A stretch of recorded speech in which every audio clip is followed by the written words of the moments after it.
Gonna look, but yes. Hello everybody, and welcome back to Tales on Tap, a place where good friends usually get together each week, twice a week, to do fun stuff like raid castles full of lizards and frog people, and then it go terribly wrong, go off entirely, and end up somewhere else entirely. So yeah, that shit happened last week. But welcome in, thank you so much for joining us again. I hope that you are very excited for what we have planned tonight, because it's going to be a little bit different. Yeah. So because of what happened last week, if you haven't a chance to watch that yet, then the VOD is up on YouTube. But essentially, the party split. So because the party split, yeah, in a big way. So we'll get into what happened last week in a short while. But because of what happened last week, we have a little bit of a different session plan tonight. So we're splitting the group and therefore splitting the sessions. So we're going to run a session tonight with these fine folk. Hello. And then next week, we're going to have the boys join us and we're going to do the rest of what is left of the castle bit. So how are you two doing? You okay? Scared. Good. We're good. Scared, we're good. Very, very good. So we're going to run with Ash and Hallie tonight and what is happening with them.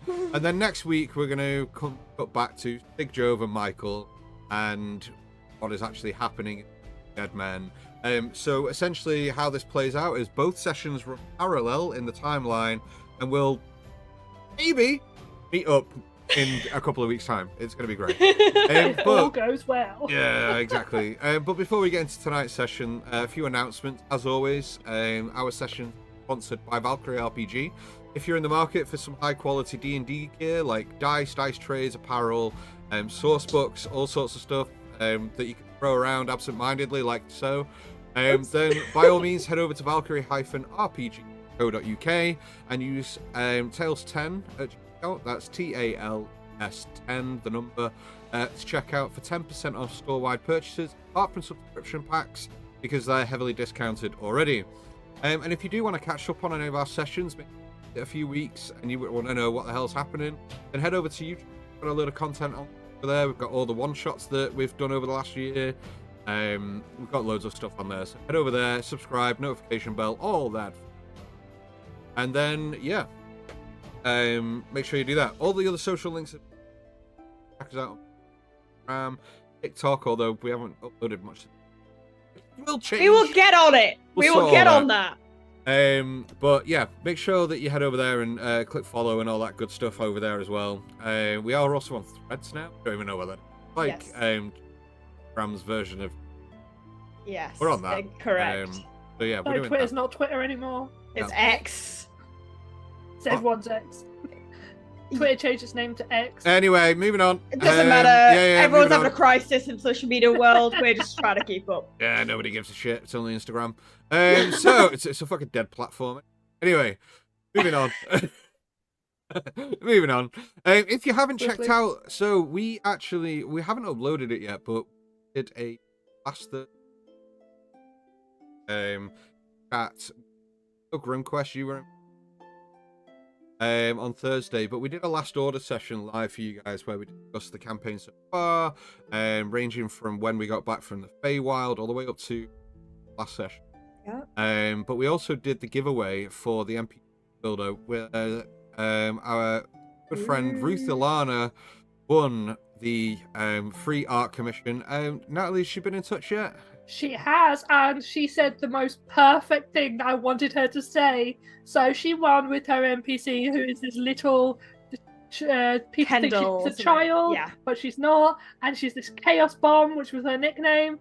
And I really wanted her to say draw her, and she did. I was like, amazing! yeah! Yeah, very good, very good. So Ruth managed to win a free piece of art commissioned by herself to Natalie. Natalie currently working on that, as well as a small art piece. So big congratulations to Ruth again for that joyous win. Also, if you don't know, Ruth has a hawk or a falcon or some kind of bird of prey. Yeah, mad. Didn't know that. Fucking ace. Yeah. So sick. don't mess with Ruth, otherwise she has a familiar, like an actual familiar. Like an actual fucking familiar. Yeah, it's amazing. So the plan going forward over the next got Spelljammer on Thursday. Yeah. Where all the crew will be back together for space hijink. Yeah, So, space shenanigans. Just as a heads up on Spelljammer, we are probably approaching the final stint. So I would say we've got 2 or 3 sessions left of Spelljammers. So if you are wanting to kind of catch up on everything that you've missed so far, head over to our YouTube channel. It has been chaos in space, and we're kind of reaching kind of the end point now. And be sure to tune in on Thursday and see where this goes. I'm very excited. I'm excited too, just because it's going to be fun. It's going to be very fun. So yeah, a few other things obviously in the near future. This campaign that we're currently in, The Fallen, that is drawing to a close. We're coming to the conclusion of this campaign, and we have got campaign 2 coming in the next 2 or 3 months. Yeah. I'm aiming for September, end of September, early October, to get that kick started.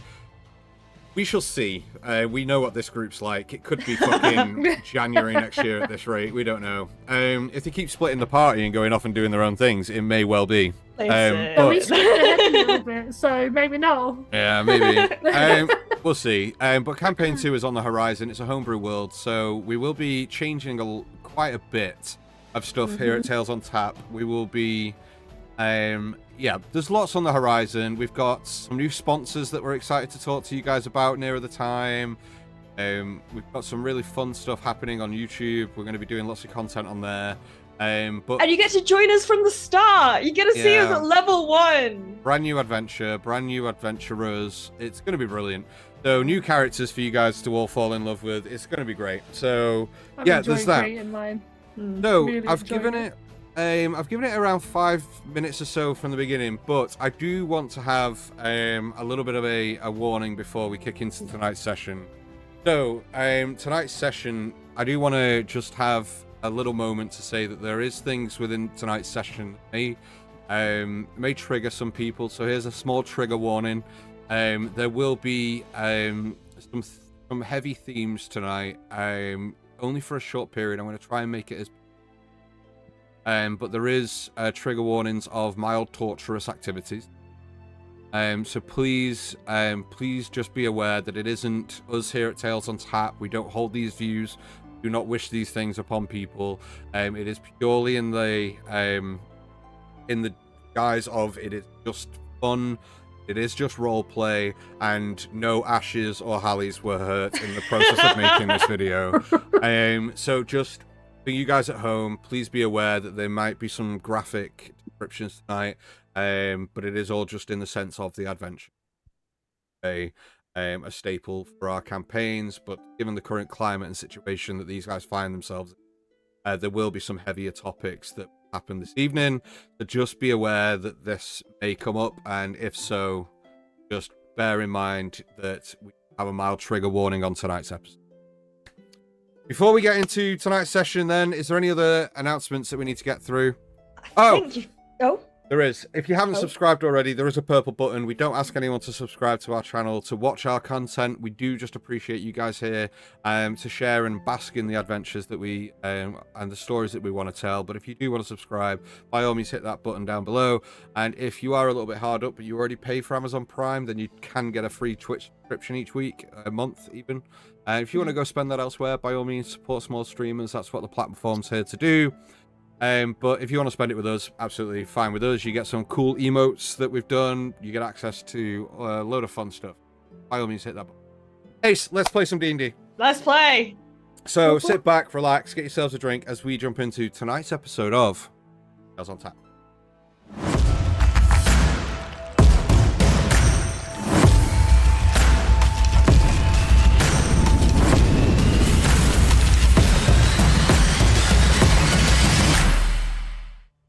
Last we left off, our group of adventurers were hell-bent on making it through the Mere of Dead Men on the tail of the dragon. The previous evening, they had all had quite a restless night's sleep, and were soon awoken to the encroaching lizard folk that were patrolling the area.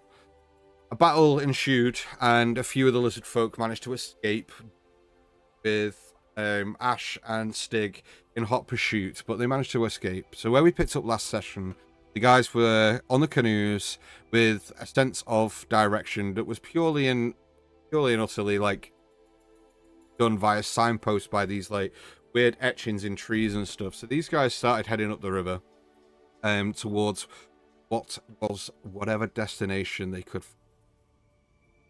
Short while later, they saw on one of the banks, one of the lizard folk that managed to get away stepped out from behind a tree and started beckoning towards them. A little bit suspicious, and rightly so. The group weren't taking any chances, so Asha dived into the water because she has this cool ability where she doesn't have to breathe. So she dove under water and kind of swam towards the shoreline, towards the creature, just kind of get the jump on them if this was to go south. But the rest of the group, they paddled the canoes up towards the edge of the kind of like bayou. The lizard folk introduced himself as Snapjaw and was in fact the kind of self-appointed lizard folk, and discussed with the group the fact that there was a castle not too far away that the Cult of the Dragon, or the Dragon Kneelers, were... Holy shit. Holy shit. Thank you so much for the 5 gifted subs. That's amazing. Yeah, whoever that is, thank you. Thank you. Oh, that's so nice. We love you, whoever you are. Nice. I love the lurkers. I really do. I know, it's so nice of you. So nice.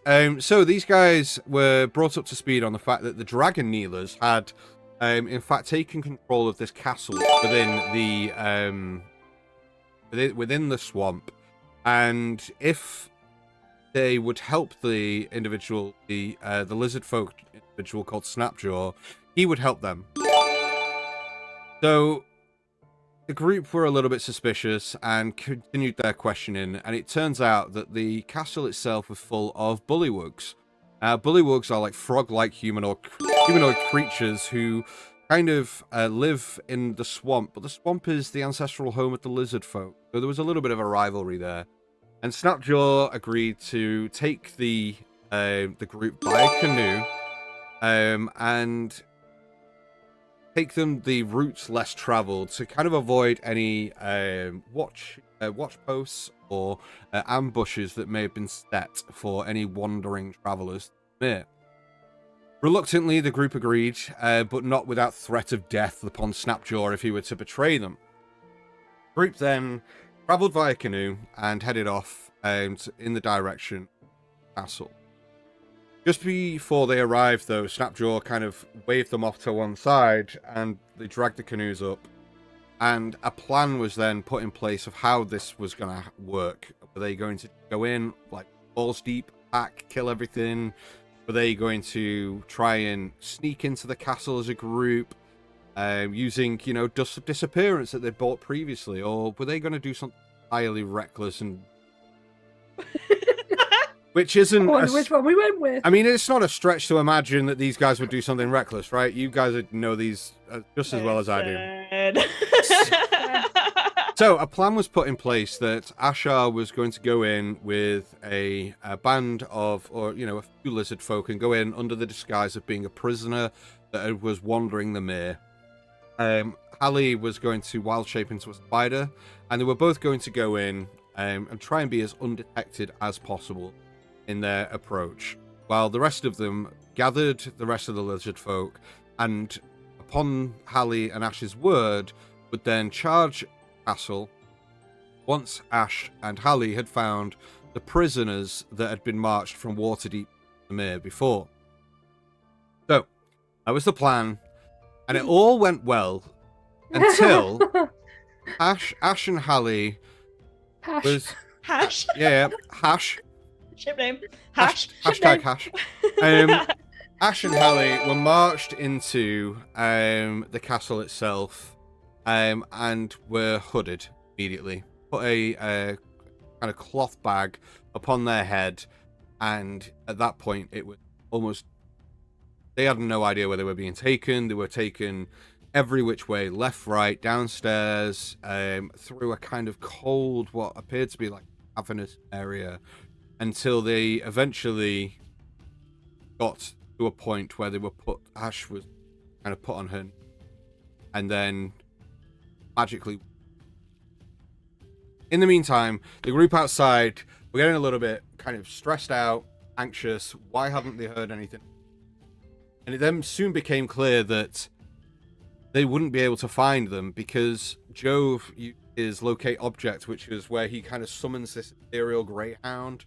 Really cool kind of like play on a spell that he kind of did. But the so good.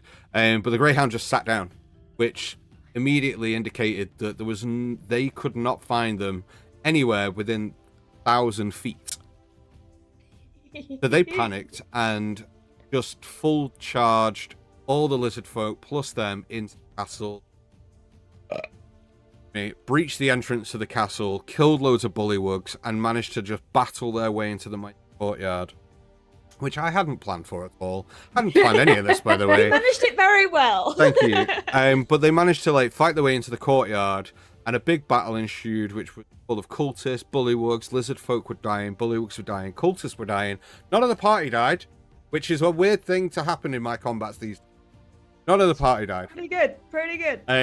But they kind of draws this kind of last session to a close because guys, through Stig's command, managed to get directions in which the prisoners were being taken, and they just charged off in a general direction that cult before he was decapitated or like blown in half or something. Something like that. Anyway, he was dismembered. He got his arm carved, then his head carved. He got proper dismembered, like medieval style. There you go. Medieval style. We then put back to Ashar and Hallie, where Ash is on her knees, but on hardwood floor. And as the cloth bag is pulled up to reveal Ash's face, another familiar figure stood around 20 to 25 feet ahead in a room full of cultists. Brachus von Mir looked dead in Ashar's eyes, and his face changed to a more stern, serious look. And that's where we're going to pick up tonight's session. Yeah. Don't like it, do you? Yeah. So before we do get into tonight's session, because we have only got half a party, which makes up most of the party, but half a party. I'm joking, Evan. I love you. I'm only messing. He's officially terrified. Before we just jump in, tonight is going to be a little bit shorter, so we might only have a shorter break this evening. But we might just kind of draw it to a close around 9, half 9, because we have got only a small party, so we're going to end up getting through a lot. Cool. So, also means Dan will be doing the session notes for tomorrow, for next week as well. I'll be doing a recap for next week. So, Ash. Yes. On your knees, bound, and this bag gets pulled off, and the light kind of hurts your eyes at first, and you hear, well, well, well. I'm glad to see you. What are you doing here? Ash kind of like spits a bit of blood out of her mouth. Oh, darling, didn't think I'd see you again so soon. Oh wait, it's been quite a while, hasn't it?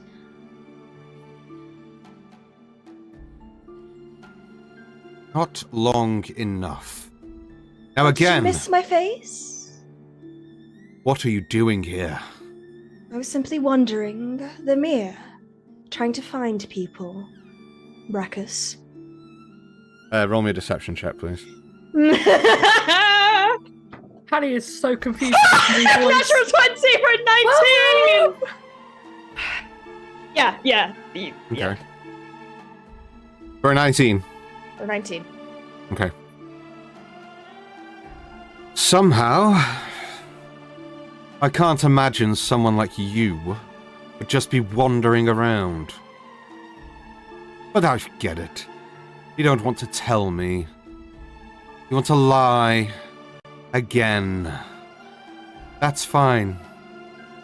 We have a way of getting answers out of those yielding none. Take a blow with the rest of them. Make sure she's gagged. I don't want to hear another word out of her unless it's something useful. Otherwise, we'll just take that pretty little head of yours right off your shoulders. Okay? Oh, darling, you think I'm pretty? Thank you so much. Take her away. And the bag just gets slammed down over your head. And where the bullywugs were holding, and they kind of like... You don't see this because the bag's kind of like pulled down over your head. But they kind of... In fact, make me a perception check. Let's see kind of how much you take in of the room and the surroundings. Okay. 15? Yeah, 15. Hallie, you can take a perception check as well. Okay. But yours are going to be out? with disadvantage because where the sack is on Hallie's head, it's a little bit more difficult to kind of pick out the surroundings. But go ahead. That was a 19 plus something. Perception with 8. 19 plus 8. So with that's... disadvantage. Oh. I can't ever say it. 18 plus 8. Yay! Okay, no problem. And, okay, and Ash. Yes. What did you 15. get? 15. 15. Okay. So during this time that Brachus is kind of like snarling in your direction, and you're trying to like pick out things in the room, you're surprised with the surroundings. This doesn't look like a castle. Okay. There are kind of like beautiful wallpapered walls with these like oaken beamed ceilings. So it's kind of quite high ceilings. Yeah. Kind of off towards your right. See that there's this big open fireplace that's very beautifully adorned fireplace. Okay. The room is somewhat like Brachus's mansion, but it isn't his mansion, I will tell you, but it kind of gives you that feel. Yeah. But it is quite a large room that you're in with hardwood floors. See that where Brachus It's is the same stood, decorator.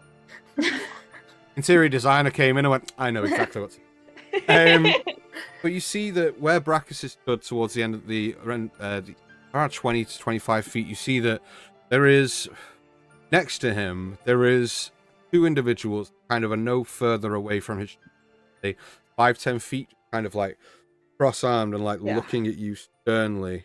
And then there is kind of like a guard drake, like a black dragon drake. Ooh. That's kind of like curled up next to the one on the left-hand side.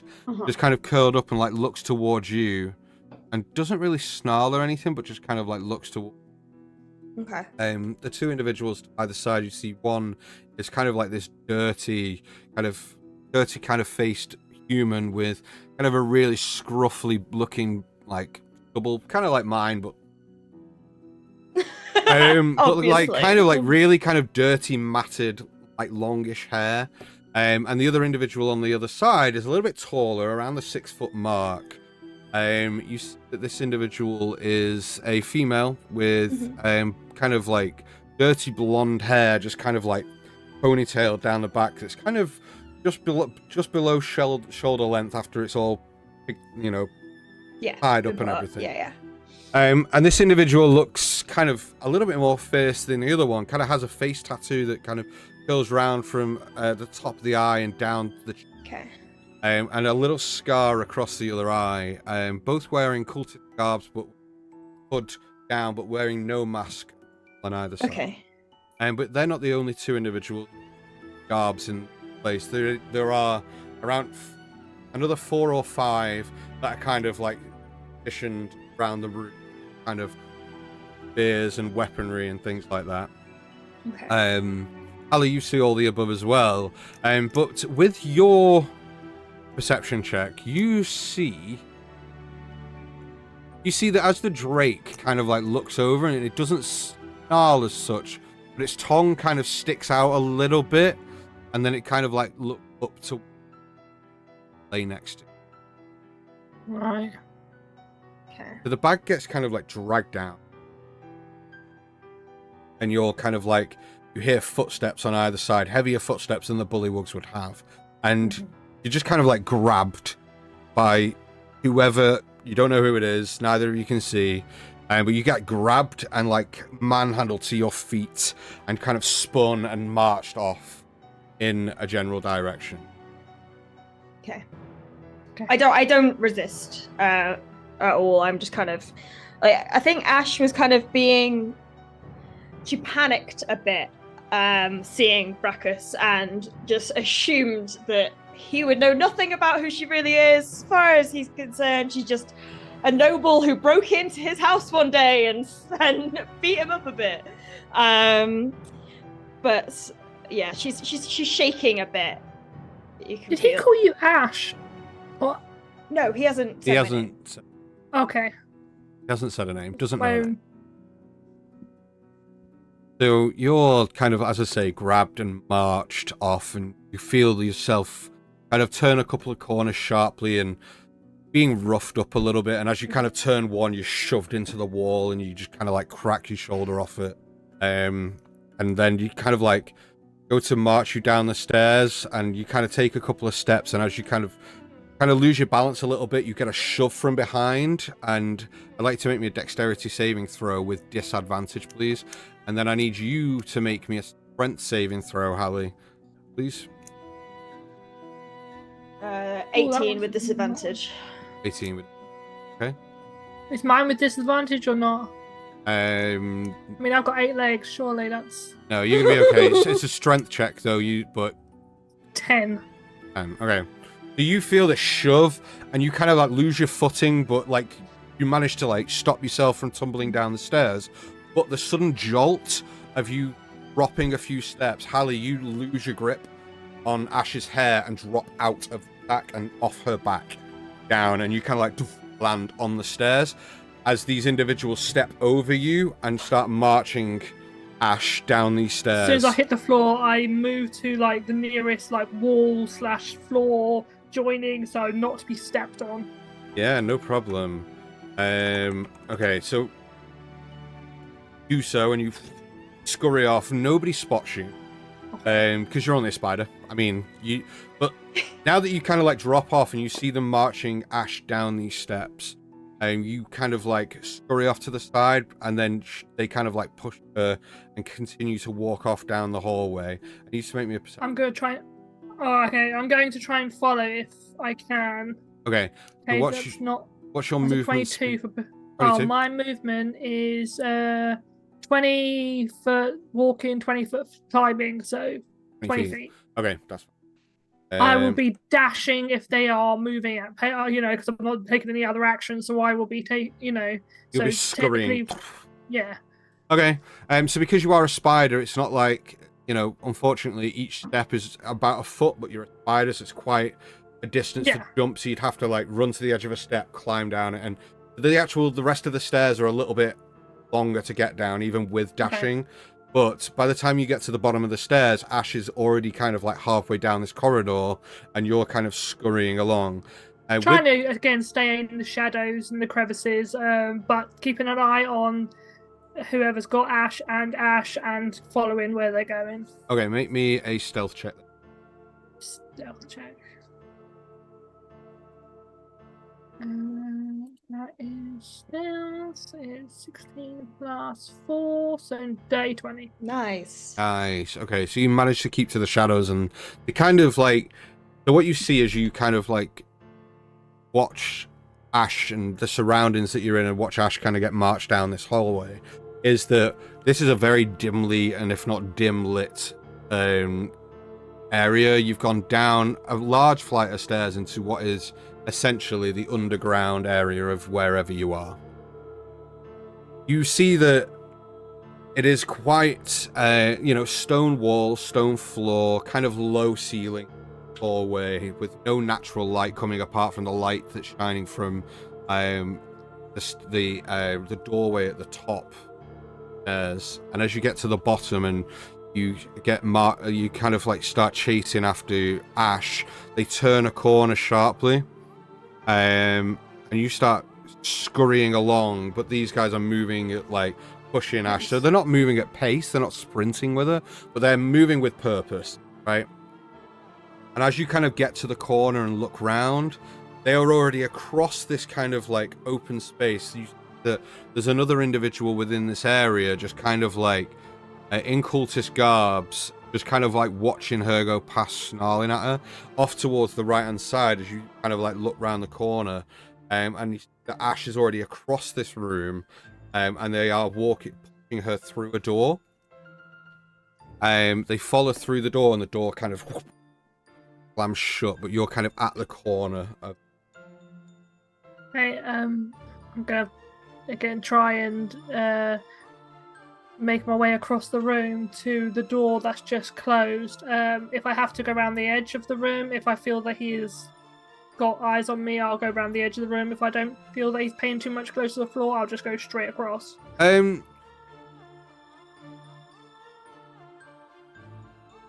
Make me an insight check.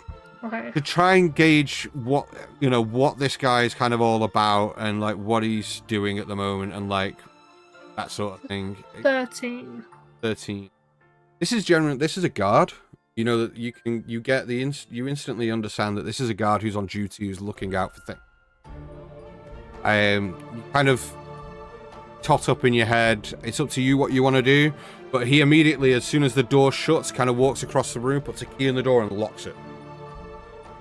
And then walks back to where he was and kind of stations himself back against the wall, watching the doorway where you're currently stood in the corner of the doorway. I'm just going to try and go straight across the room, thinking he's not going to pay too much attention to me. It's an insect. I'm going to try and get under the door. I can get through like a centimeter's, because I'm small, so I can get through a centimeter's gap. So hopefully there's like a gap along the bottom of the door. Okay. So you race through across the room, and he does look towards you, looks and kind of looks back at the door. Doesn't pay you any mind whatsoever. As you get to the door, you see that there is a very small gap underneath, and you just kind of have to get a little low, but kind of like pulling yourself under the door. And as you get to the other side, you do not see Ash. You do not see the individual. Her footsteps off in the distance, but you don't see her, so to speak. But you immediately, as you kind of like break under this door, you see that this is essentially a rudimentary, purpose-built kind of, I won't say jail, but like holding cells. Right. And you, as you kind of like creep under, you hear like coughing and spluttering, and fucking drip of like water from the ceiling onto like rock, where it's like it's kind of cold. There's a breeze that comes through here, but you don't see Ash. And you kind of like immediately look up at your surroundings, and you see that there is kind of like this barred area just kind of like immediately in front of you, with this individual kind of sat on a bed, just kind of head in hands. You don't really get a good look at them, but just kind of like keeping towards the back wall, just kind of sat on this. And it isn't a bed. It's kind of like this rudimentary like bunk that has been made, like a cot, like cot. There's no blanket, there's no pillow. It's a prison cell, so to speak. I'm very closer to that fella. Okay. I'm not close enough that he can step on me or grab me, but maybe just within his cell. I want to just take note of sort of hair color, height, that sort of thing, or rough because he'd be sitting down. So what I would race, that sort of thing, as I'm trying to gather from him. Okay. So as you kind of, I'll come back to you in a moment, but you kind of like scurry across the floor, and do you go into the cell? It's easy enough to do so. You kind of like, you can just over the bars and through the bars and in if you wanted to. Okay, so you head into that cell. In the meantime, Ash, you still with the hood on, you are being marched through this space. You feel that the air is colder, and the flooring is kind of stone underneath your feet. As you kind of like start listening out, I want you to make me a perception check, but with hearing. I don't know if that alters your perception. It's not going to change anything for me. 13. 13. Again, you hear door slamming and locking behind you. You're being marched. You're hearing coughing, but not from the two people that you're with, but like you hear and then you hear like a very hushed whisper, but you don't like between two people, but you don't catch what was said because the bag's muffling it and them kind of like shoving you. It's hard to kind of like concentrate on noises around you. Yeah. But you're walked down this hall again. You marched a little bit forward, left, forward again. You kind of like, well, you're being shoved around and you're then turned, stopped, turned again, like kind of stopped, and another door is unlocked. You hear a clunk and as a door opens. Yeah. And then you're spun whichever way again, the same directions. You're kind of like spun around a little bit and then march through the door. I'm going to tell you, you're not going to be able to work out the directions in which you've gone. I'll put my notes away. Yeah. I saw you reach for them. I just want to tell you, because of the hood and because the perception check, if your perception check was higher, I may have allowed you to pick some. That's fine. But you're like marched through this space, doors slamming, and like you hear that like some feel like solid oak doors, but then all of a sudden you'll hear like what essentially is a cell door shut and lock, and then you're marched even further and down some flights of steps. And as you kind of like march down these steps again, they shove you again. But I'd like you to make you're kind of anticipating them shoving you now. Yeah. To just make a dexterity saving throw. Oh, it just flew out my hand. Why did the music get so dramatic? Yeah, I know. 23. It didn't mean. Okay. 23. Jeez! Lucifer. Lucifer. Smodius. You manage to keep your foot in, and you're anticipating them shoving you, so you just kind of like, as they shove you, quicken your pace up and just down the stairs to get to the bottom, and you just kind of like you're anticipating what's coming now, but you also know things aren't. This is kind of gonna be. This is going badly. Yeah, this is not the plan. This is not the plan. I think like the only thing keeping Ash somewhat calm, like she's grinding her teeth, is the thought that Hallie is still in her hair. Yeah. You are unaware that she's dropped at this point. You'll march down these stairs and only a little bit further, kind of like left and right, and then you kind of stop suddenly and slammed against a wall forward, like boof.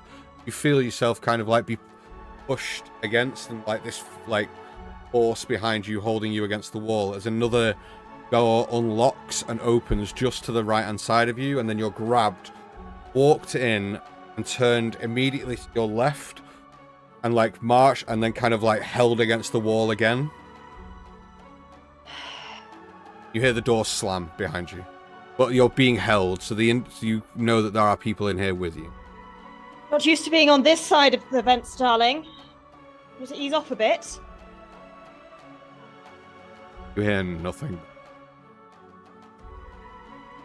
You are then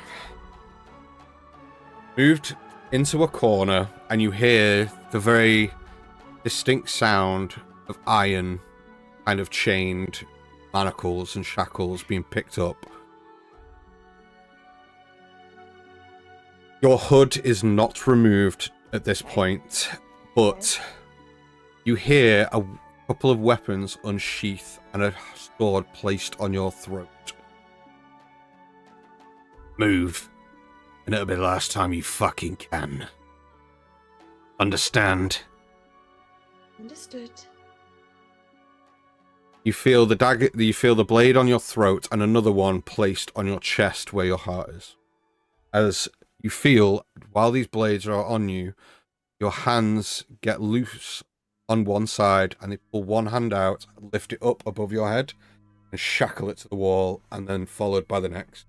You kind of like are stood. Yeah. You're back against the wall, manacled up. Ash probably likes it. Ash is normally doing the shackling. Yeah. But then you are held in that. Yeah. I need to know where the things are. Gonna just change some stuff. Can you both close Albert for? It's minimized anyway. So. That's fine, I'll minimize it. Don't close it. Yeah. Hey, okay. So, Hallie, you get through the door, and into the cell. In this cell, you see... In fact, make me a perception check, please.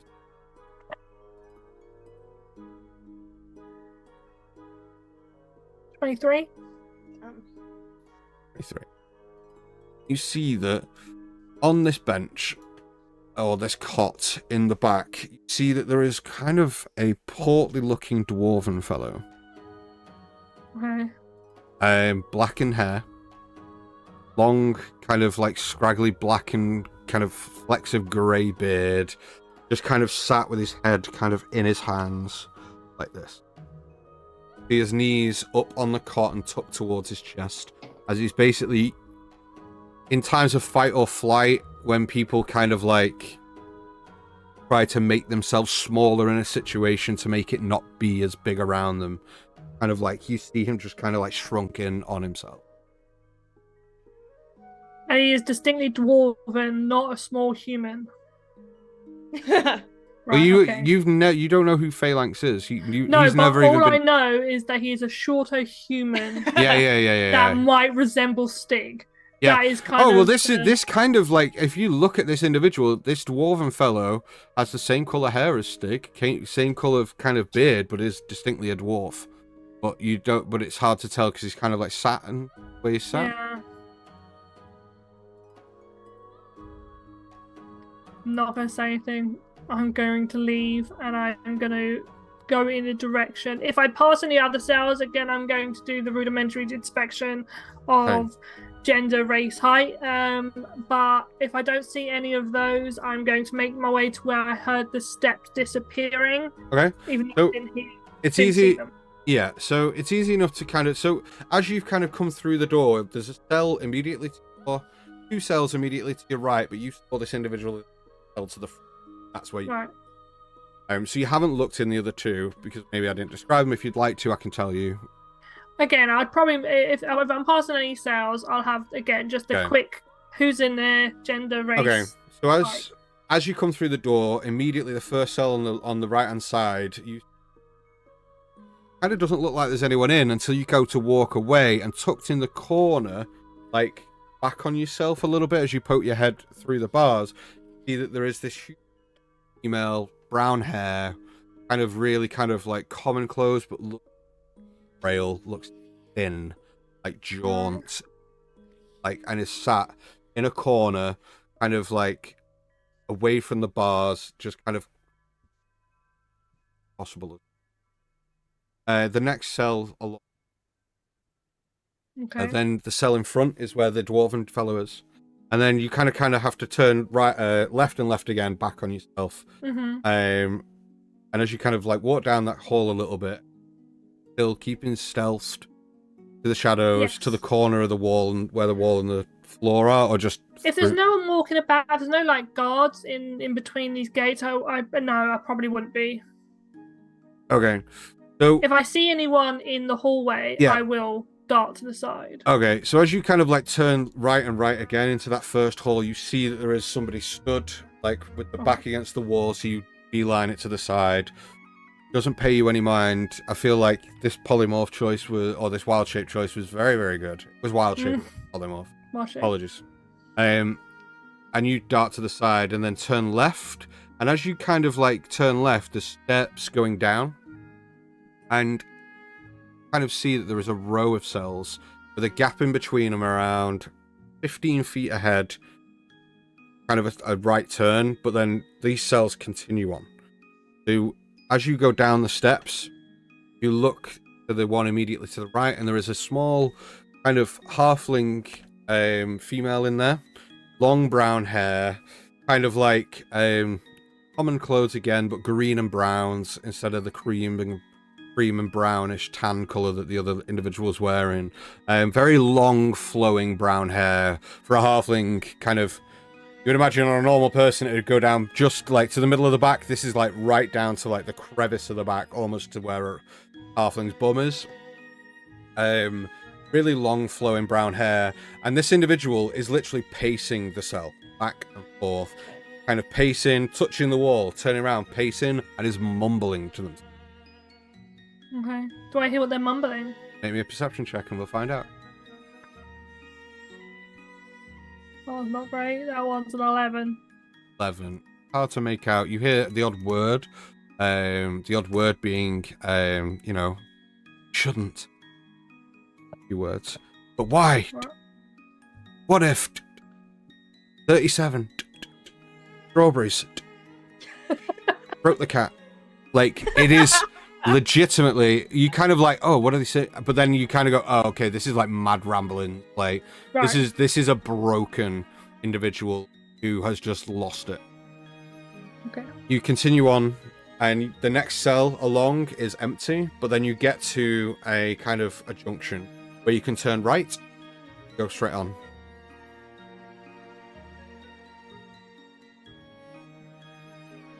I'll go right. Okay. You immediately turn right, and it enters. As you kind of turn right, there is another individual kind of stood, like, well, not stood, kind of walking up this hallway to where you're stood, and then kind of like turns and walks back. You can see it's just kind of like walking, just kind of like watching and looking at everyone in the cells. You kind of stick to the wall and immediately move. As you get to around 20 feet, there is another gap to the right, and as you kind of look, you see that there is another 4 cells there. Right. You can go straight on and left, or you can go right to look in those cells. I'll go straight on. Okay, you straight on, and as you kind of get to the end of this little corridor, it's only another 50, so turn right, and there is another individual just kind of stood on the corner, kind of leant up, and you see this guy's kind of like half asleep. All of which are wearing cultists' garbs. Right. Yeah. Almost indistinguishable from one another. Some of them are wearing masks, some of them aren't. You turn right and continue up that the next hallway around 20 to 25 feet, and it immediately turns left again and opens up to around 5 cells and 2 solid iron doors at the end. So kind of the cell immediately to your left, there are 3 cells then in front of you, and 2 cells kind of like to the right, but facing the way that you're facing. Yeah. And then the 2 iron doors are at the end of that kind of small, at the end. Okay, Hallie would probably check those cells to see, and this time I've kind of given up looking for anybody else other than Ash, because she didn't realize how far away she was from Ash. So she is now just given a cursory look in all the things, just looking for Ash. Okay. I will tell you then, immediately to the right, the bigger cell on the right-hand side, there is a red-skinned tiefling lady with kind of long flowing, kind of dark red hair, and you see that she has a coin that she's kind of like walking with a coin. And do you know when they do the finger trick where the coin does? But then she'll do it on the underside of her hand and then flick it. It'll float above and do the same movement above and then back under her hand. Nice. But she's kind of like stood, like with her kind of like leaning on the bars of the cell, looking out and staring directly down towards where the iron doors are at the cultist that's kind of with his back against the doors. Right. Immediately just next to, so as you kind of like went to this area, immediately in a first cell, there is a dark-skinned gentleman, kind of looks human and kind of half-fro, in commoner's clothing. Corner, only 2 other cells that are occupied. One with an elven gentleman, kind of longish stubble, which is kind of weird for an elven gentleman, but like supposed to have beautiful brown hair, but it's kind of like all matted. He's literally stood facing the wall of the cell, staring at it, like 1,000-mile stare, but like his face is on the wall, staring off at the wall. Okay. Kind of like move down the hallway towards where the iron doors are, and just towards the on the left-hand side, there is an older gentleman sat back against the wall, rocking, laughing maniacally. Okay. and you see that there is 2 iron doors. And he's standing in the middle of them.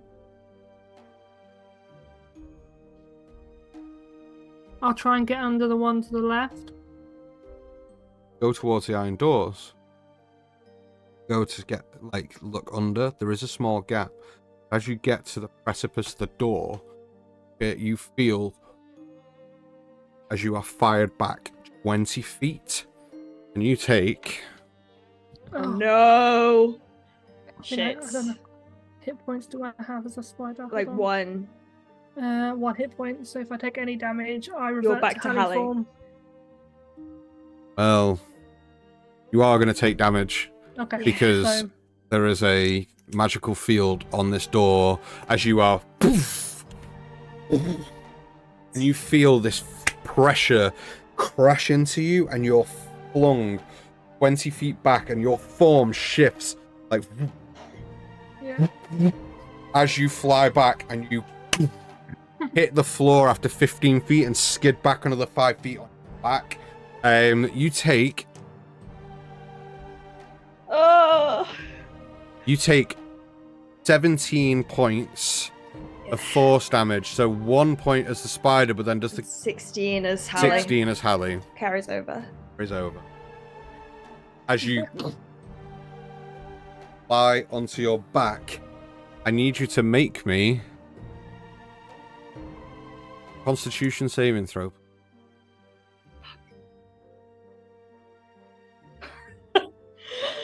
Cool, no doubt at all. That's a 6. Okay. Okay. You are knocked back. Fly back. Fall back on your back.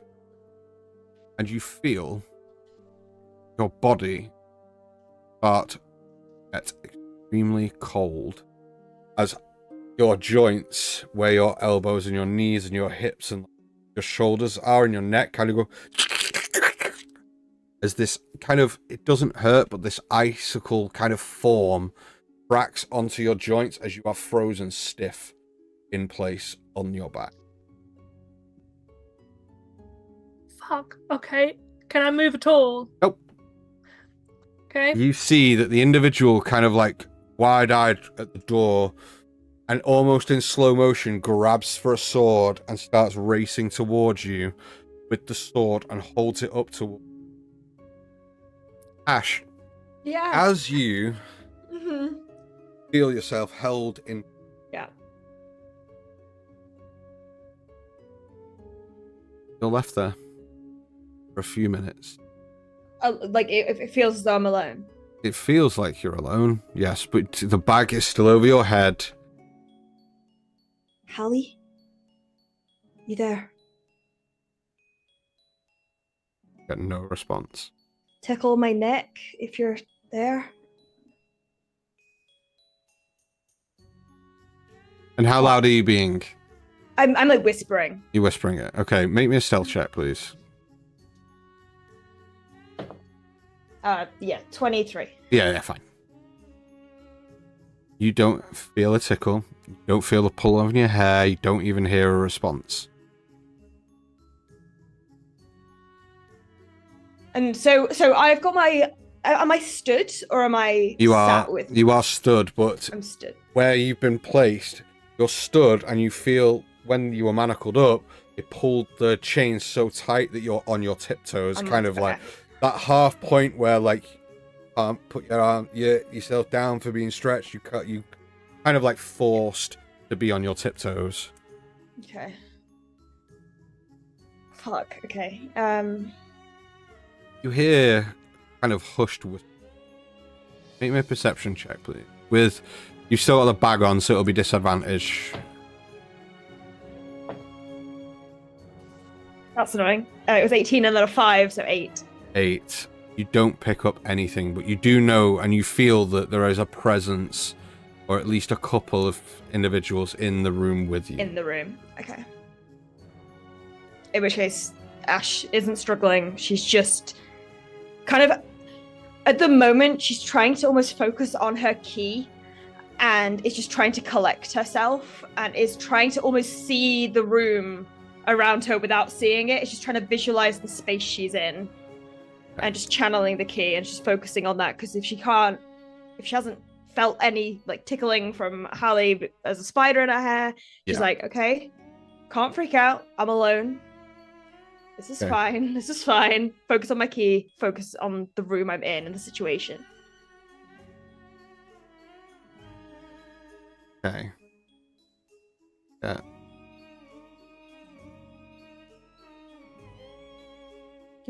Okay. After a few minutes of being held there in place, the bag gets ripped off your head, and you think that shit, bright light, but it isn't. Dimly lit in this area. And in front of you, there are 3 individuals. One kind of sat at a table with his feet up, with a dragon mask on, with kind of like long grey hair, sat looking at you. Okay. Like feet up on the table, kind of half rocking on a chair. The other individual is stood. So the immediate thing that you kind of come to realize is that there are bars in front of you. Right. So you've been chained to the wall, and then around where you're stood, 5 feet, and then there's this barred kind of door. It's almost like a viewing room into where I am. Yeah. So it's a cell, more you know, for want of a better phrase, but there's not. It's kind of a 10 by 10, 10 feet by 10 feet, and you take up like one like large portion of it in the middle, and they're just kind of. One stood on the corner is wearing the kind of like grey and rebbed garbs. Yeah. Kind of like spinning a dagger. Like looking at you with like eyebrows raised. And the other walks to where the cell door is and kind of like flicks their... Sorry, I'll do this one. Flicks their hand. And the cell door just... shuts and locks. The individual kind of like throws the cloth bag onto the table where the other individual sat. And Steven goes, well, you're here with me.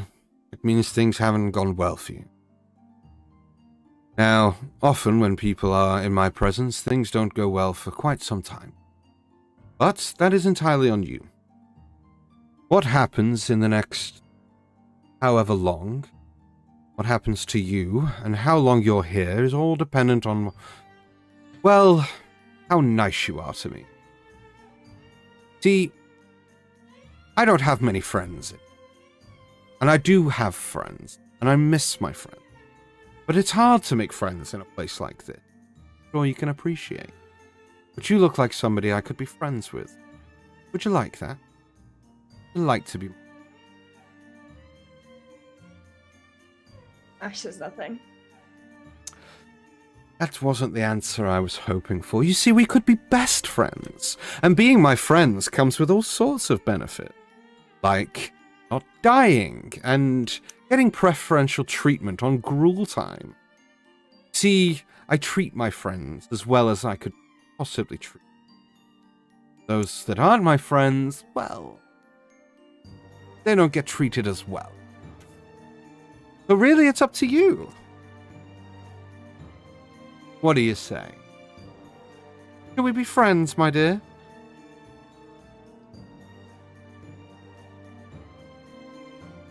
I feel like I have very little choice here. That didn't take a long to cotton on, did it?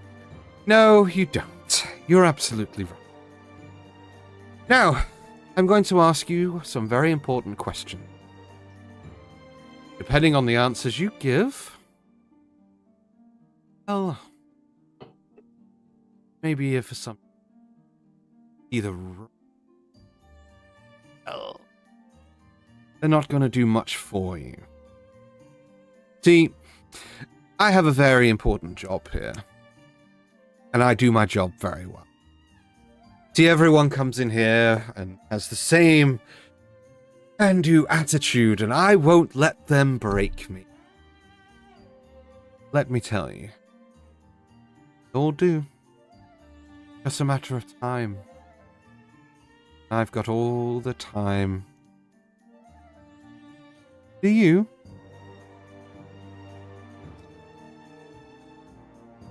I think you know the answer to that one. Oh. I think I have a lot more time than you. But we can make your stay here as long as we need. Now, shall we start with the simple things? Who are you?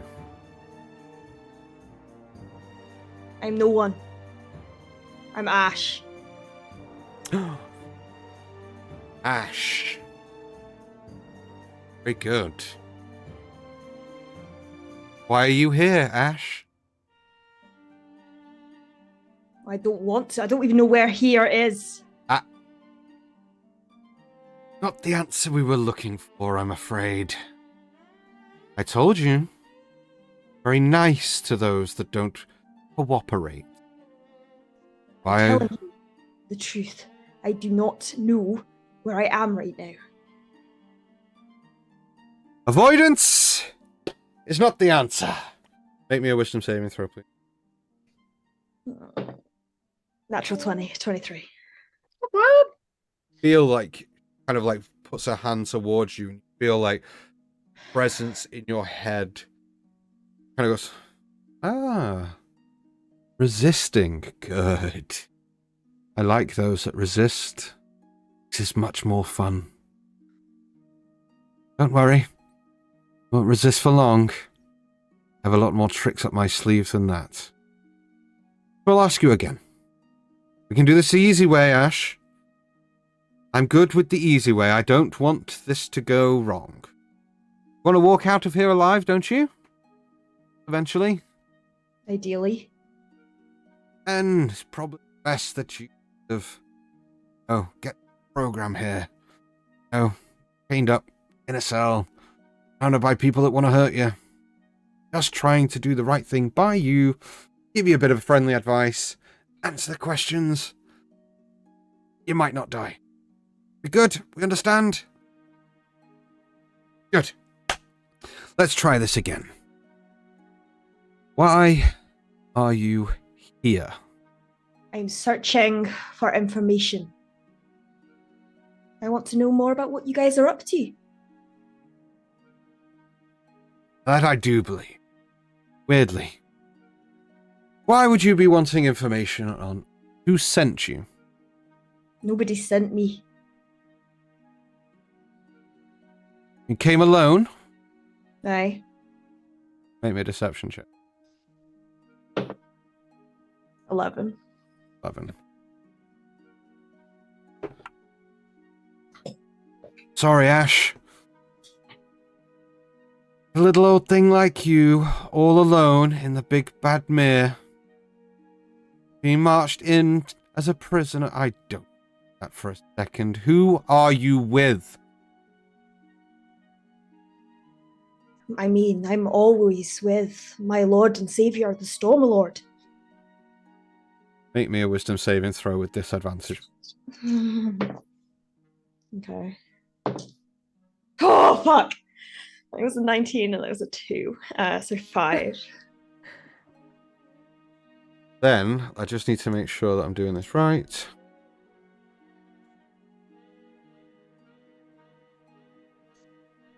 Is there any part of me that recognizes this voice, or is it just generic, kind of creepy woman? Kind of creepy. Mm-hmm. Okay. Okay. You feel as she goes, no, and forces her hand, and you feel your head go, and your eyes roll back in your head. For those of you that have joined us since the beginning of this game, I just want to give everyone a small trigger warning that what is about to happen may be very creepy and gruesome and Yay. awfully described. Also, as a disclaimer, we have had a chat that something like this could occur, and I have given my consent, so it's all good on our part. There you go. So you're all good. Your head slams back, and your eyes roll into the back of your head, and this image forms in your mind. Your home. Your first home. Oh, and shit. you're sat in a chair with your hands bound to the chair, rope round your chest as it starts, and you feel the ropes tighten and tighten as you look up and you see across from you 10 feet from you to another chair tied in exactly the same way is your mother and your father there with a knife at her hand, peeling in off fingers as your mum is screaming out in pain, looking at you, screaming, and as you go to speak, your words silent as this image, and your father looks back towards you, cuts deeper and deeper, and you feel like this moment lasts forever. And you see this moment where the hand gets all the skin peeled away and he moves on to the next hand, and then all of a sudden your mother's voice, just tell them! And you feel like you're in this moment for an hour as this image, as your head just and your eyes bring back, well, let me ask you again. Who are you with?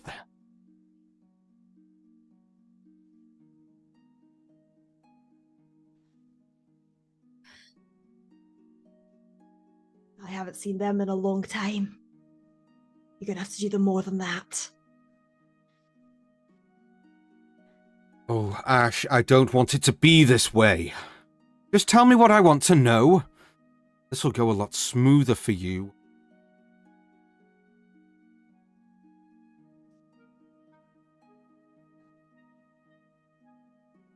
I am with my family. But most of them are gone now.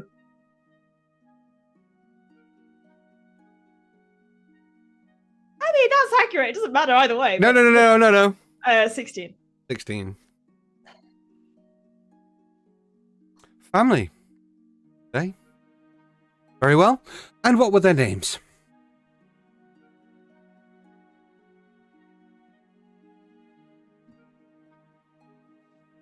Silent Hallie. treat. Okay. Hallie. Well, and? Michael. Cool. Any more? No.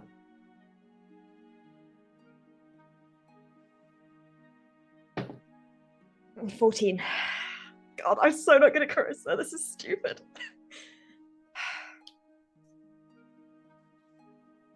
Very well. Michael and Hallie, how long were you travelling together? Not long. A few days. For Hallie, anyway. And what do they look like? Tiefling. And Michael? Dead. Looking. Very gaunt. And who sent you here, looking for this information? No one. You just happened across us and you've been hunting us down on your own? Haven't been hunting. Trying to figure out what's going on in the world. Oh. And let's say you stumbled across that information. What were you planning to do? Tackle us all on your own? I don't think. So tell me, let's say you found us. Stumble across the mere. Find out what our maniacal plans are. What then, Ash? We're not really a thinking ahead bunch, don't worry. Oh, we? So Hallie and Michael are in on this with you? Well, they're not here, no, but... Oh, but where are they? I don't know. I don't know where I am.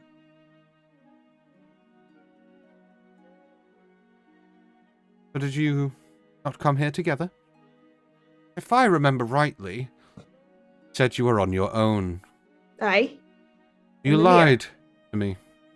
No. So they didn't come with you to the mere? No, we branched apart just outside the mere. I went in. I have familiarity with this area. The other two don't. I don't know where they've gone. Stumbled across the lizard folk while I was camping, following the sigils in the trees. And they took me here. Another deception check. You can have advantage on that one. Fuck me. 8. 8.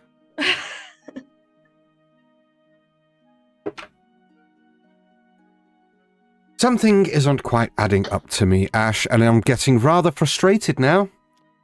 I feel like we're going to go round and round in circles until you give me what I want. So, Lord Von Meer seems to know you. Aye. He tells us that you attacked him some time back. I know. A little bit.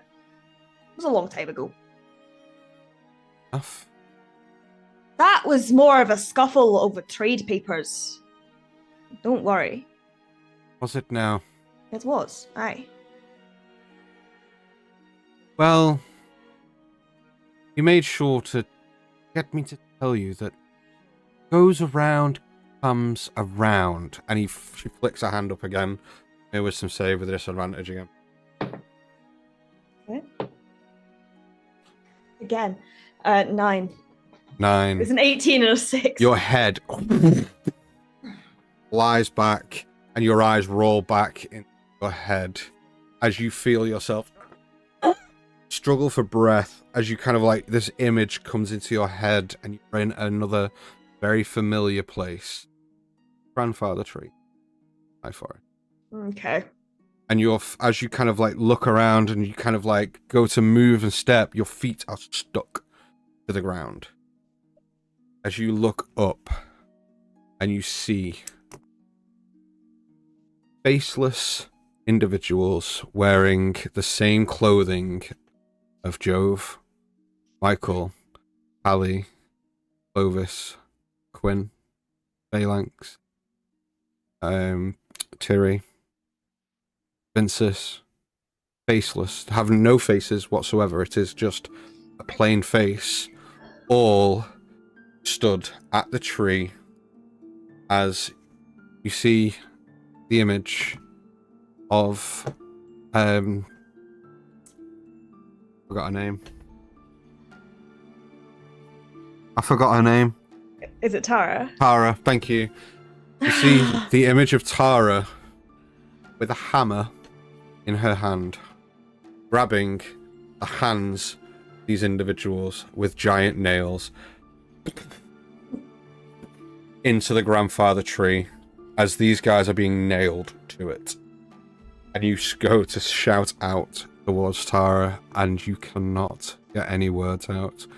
And you go to close your eyes, and as you close your eyes immediately open as you are forced everyone that you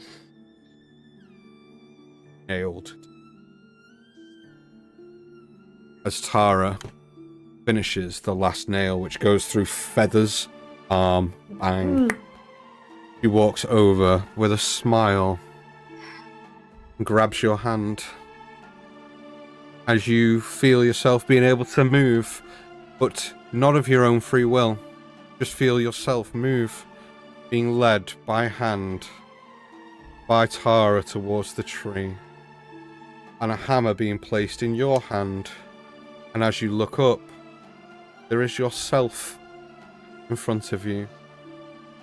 And you feel yourself grab your own arm, place it, and your other arm shake with the hammer as you raise it back. And the voice of Tara in your ear. Do it. You know it's right. The first crack. And as the hammer crashes into the nail, your head and the eyes, you bring yourself back into focus, but you feel where your nose is, feel blood start to trickle down your nose as you take 7 points of psychic damage. As you feel yourself kind of...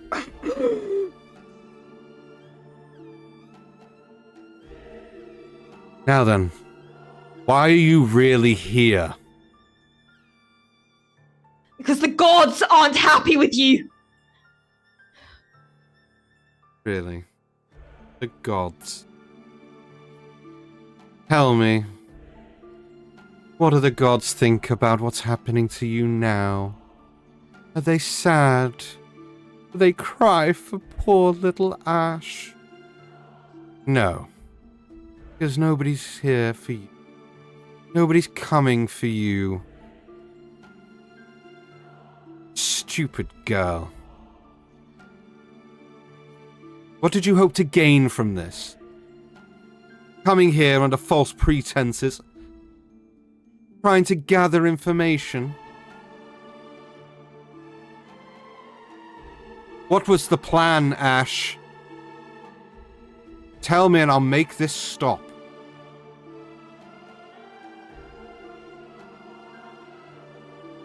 I didn't realize the extent of what I was getting into. There's honesty for you. How foolish do you now? See, these two. You don't tell me what I want to know. Fully. Are these like taking... What? Token. Ah, yeah. Tokens.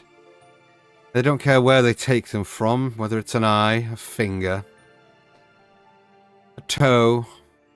I like to start with the small stuff and then work their way up to legs and arms and look of you.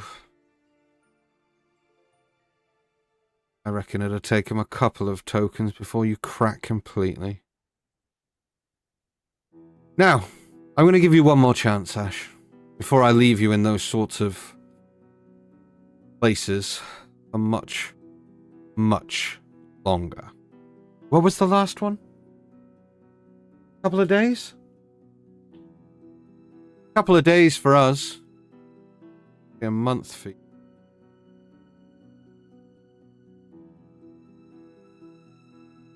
Now, tell it good. Tell it honest. Start from the beginning. Why were you in the mirror? Why are you posing as a prisoner? What information were you trying to discern from us? What the fuck are you doing here? Where are the rest of them? You have an old friend of mine. I was coming to try and get him back. That's why I'm here. That's why I'm in the mirror.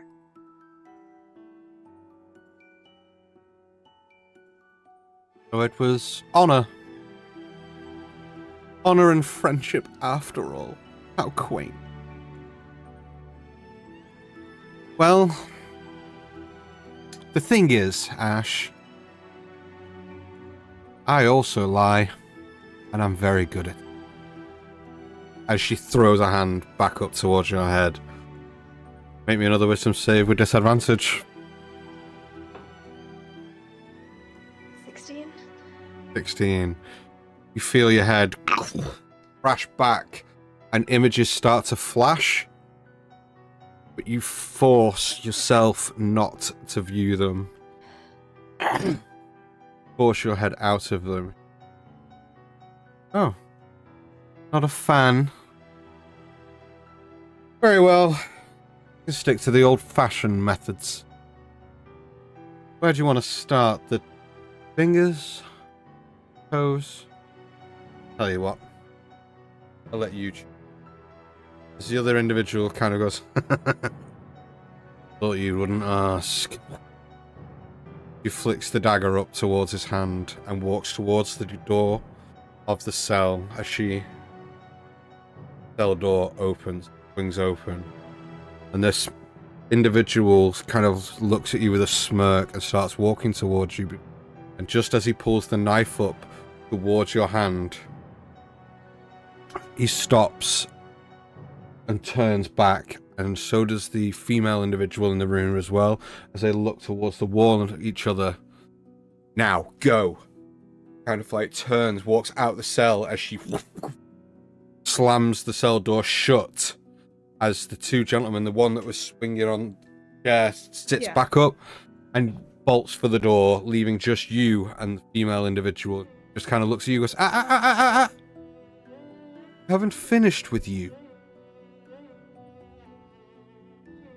Ali,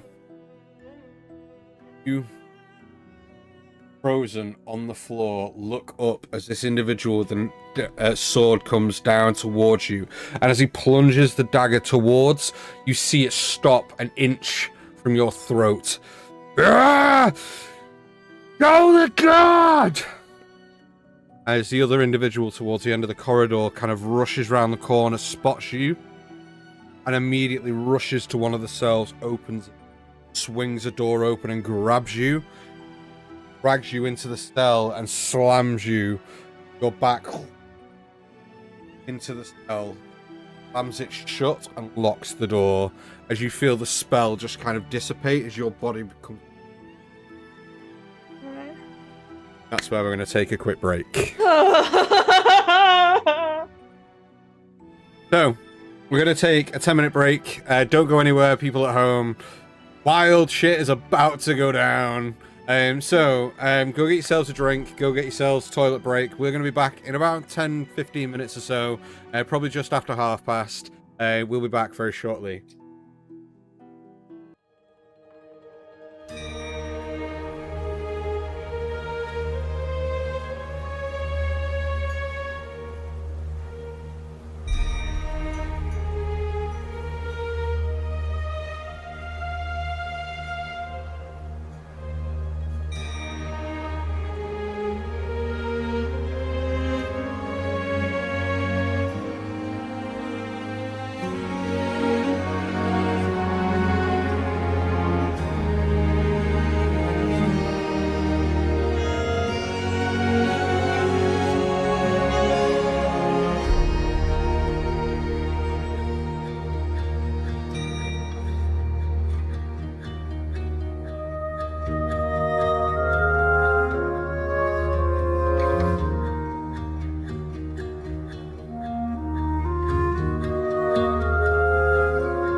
Welcome back, peoples. Hope that you've had a nice break. Thank you so much for jumping back in with us. Let's see what these guys are gonna do. Who knows? So, Ali, you are thrown into this that kind of ball, and your joints are still kind of frozen. Also, I'm eating crisps, and they're really good. So I'm gonna keep eating them. He can't be stopped. I got crisp gremlin. So, thrown into the cell, and your back crashes against the back, and you feel that your body kind of goes limp a bit, and you kind of like gain the momentum. But they're kind of like looking at each other and like looking at you. I'm shocked. What do you do? Can I see anyone from where I am? You see, across the way from you, in the cell opposite, is a cell with the man that stood just staring at the wall. And he doesn't move. You see that he kind of looks a little worried. He's shaking a little bit, and now he's a bit scared. Stays focused on the wall. I'm going to rush forward to the bars of the cell, looking for the person who threw me in the thing, and I'm going to shout, "Where the fuck is my friend?" Okay. You shouldn't be down here. What are you fucking doing here? How did you get in here? Doesn't matter how I got in here. If you know what's good for you, you tell me where my fucking friend is. You're in here. How are you gonna do that? Make me an intimidation check. You can make it with disadvantage, though. Okay. He's already laughed at you. Yeah. Oh, okay. Well, that was a 19 on the dice. What have I got for intimidation? Oh, with disadvantage. Oh, fuck you with your Every disadvantage. time. You always choose not to hear that bit. I know, shocking. That was a 17. What have I got for intimidation? +2, so 19. Second. Oh, nibbly nobblies all over my face. One sec. Yeah, I've been there. Sorry, I didn't say anything. I've just taken 9 points of psychic damage. After he laughs and he's just like, "How are you gonna do that?" He'll take a few steps back though, and he's wide-eyed and like, I'm gonna hold my hand forward. Is he wearing any metal? maybe.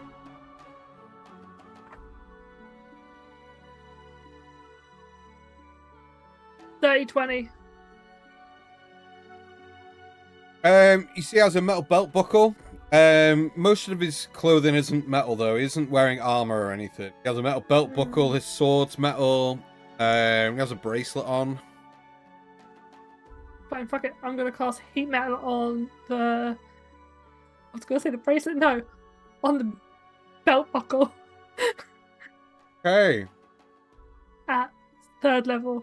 Okay, you start heating the metal up. Read the spell 3d8. for me. Okay, go ahead.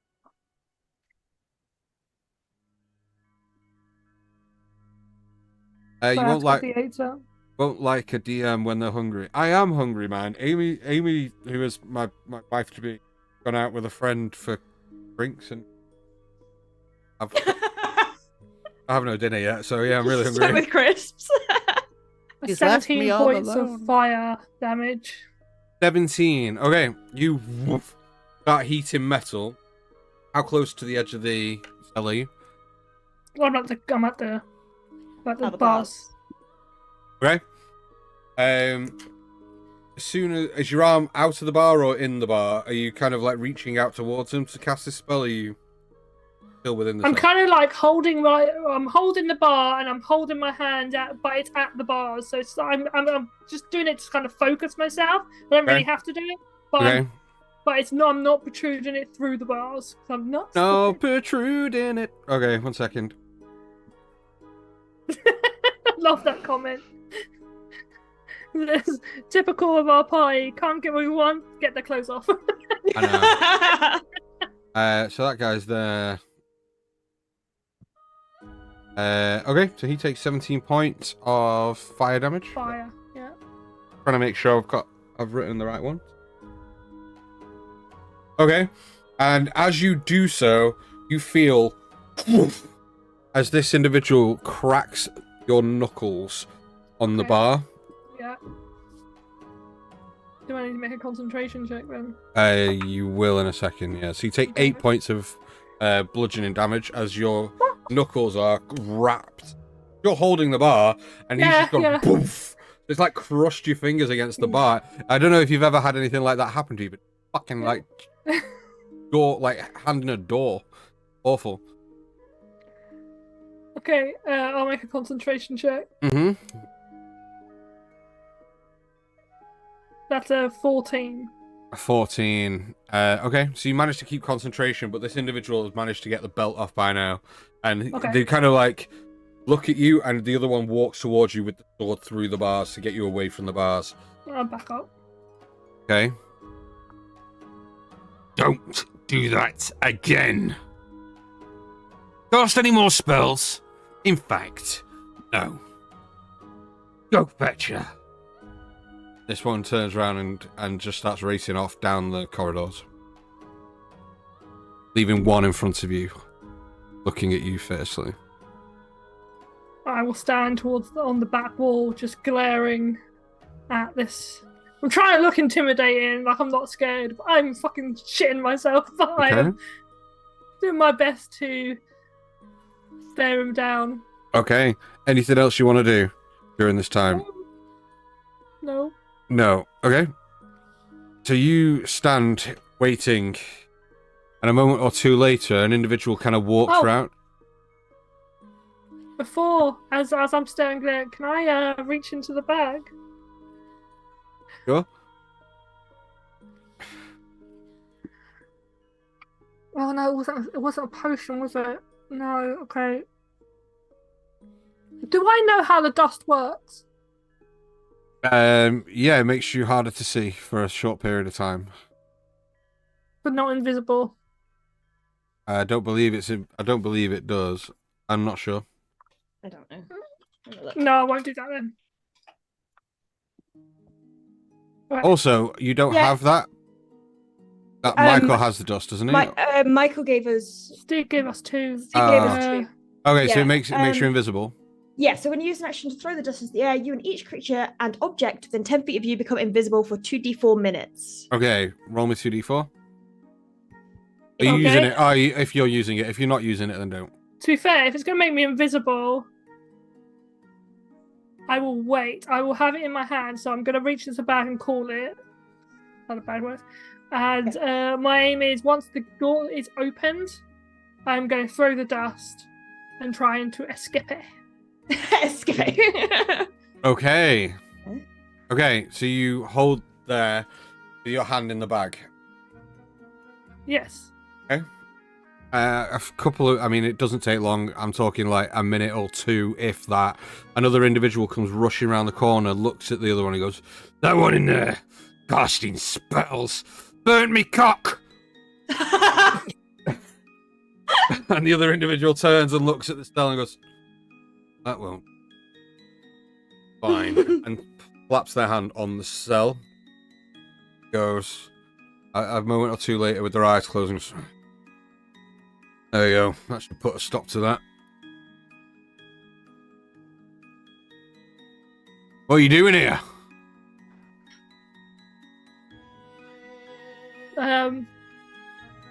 I'm looking for my friend, just like I told this asshole.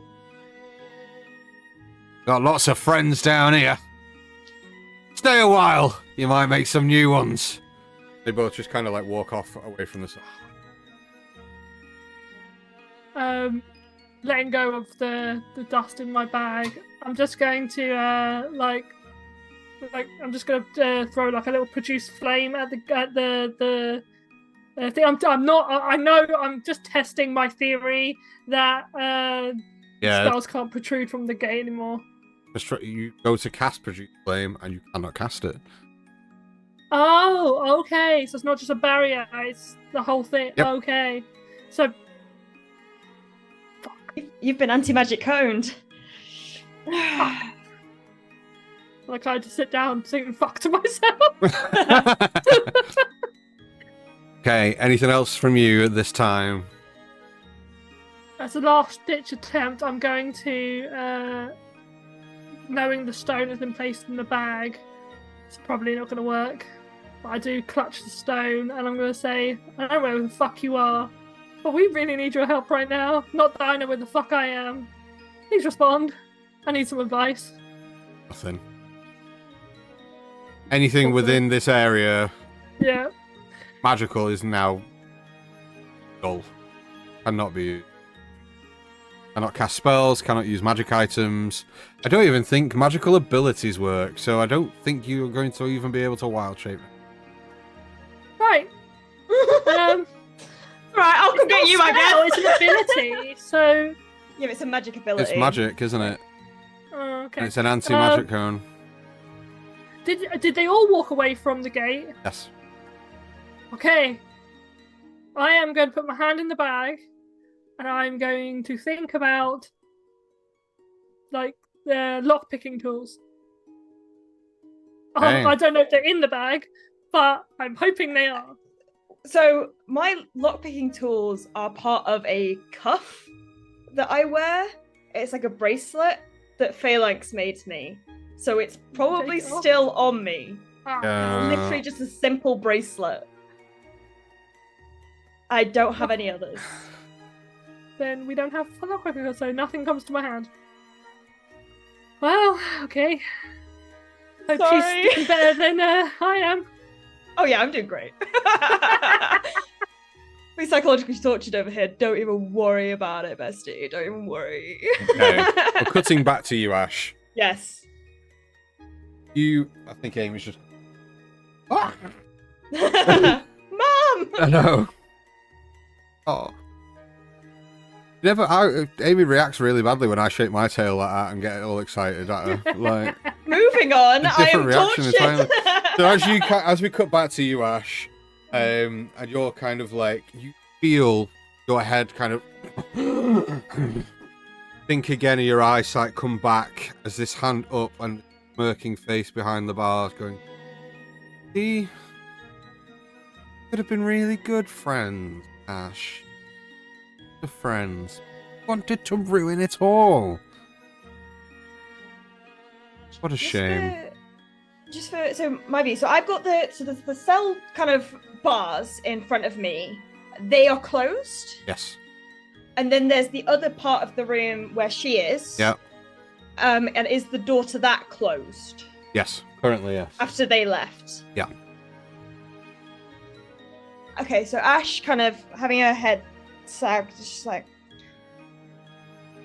one thing you should know about me is I have very little self-preservation skills. And I am going to bamf out my astral arms and attempt to pull the chains. Oh, nice. Okay. You Let's go. and you see her eyes widen as she takes a step back. Go ahead and make me.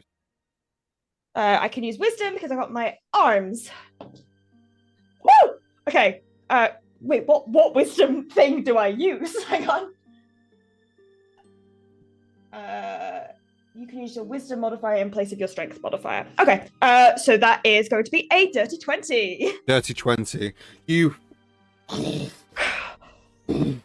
feel that the chains don't snap at the moment, but you see where they've been tied up, they kind of like give, and you manage to pull them down, but you're still attached to the wall, but you have a little bit of movement you can get to. Yeah, okay. In which case, I'm going to kind of like at speed, like pull myself towards the bar. I'm going to look at her. Like, you really don't know who the fuck you've upset. And I'm going to try and pull again to try and pull them free. Like, not at my, like from the wall itself. I'm going to try and pull them free if I can. Okay. I'd like you to make me another strength check. Uh-huh. And then I'd like you to then... Okay. 18 on the strength. Okay. Roll me a D100. Fuck, okay. 65. Okay, that's fine. You don't know what you... And you woof, and as you do, this crackle, and it sounds like a thundercloud cracking in the distance. But literally, this dark cloud appears above you, and lightning strikes your forehead, and your eyes glow and crackle, as in, like, you've seen Thor Ragnarok, right? When it goes from his eyes, your eyes glow like that. Snap chains out of the wall, and she takes another steps back and goes, do not dare! The Stormlord says hello. And I am going to... Oh, fuck. So how big are the gaps between the... yeah, they're you're quite talking thin. like, yeah. Okay. Okay, so Ash is going to start kind of almost monologuing, but in the meantime is going to try and subtly get the thieves' tools out of the cuff. Okay. You see, the thing is, I was never really sold on the gods myself. But then one of them picked me to be his champion. And that comes with quite a few benefits. She goes, no, and holds her hand up. Make me a wisdom saving throw, please. 17. 17. You feel your muscles start to, like, freeze up, but you manage to shake it.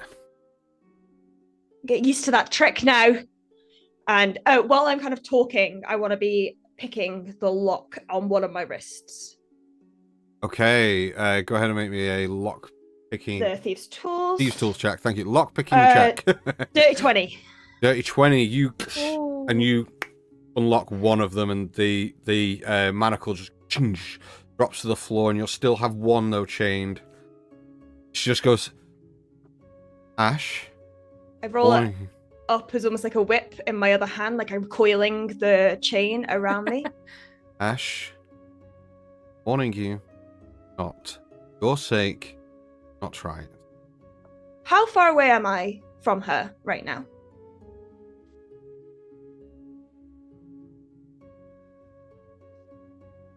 Where you're stood here, probably stood around 10 feet, if not a little, just between 10 and 15 feet away from you. She's kind of staring at you like, do not, for your sake, do not do that. I am going to.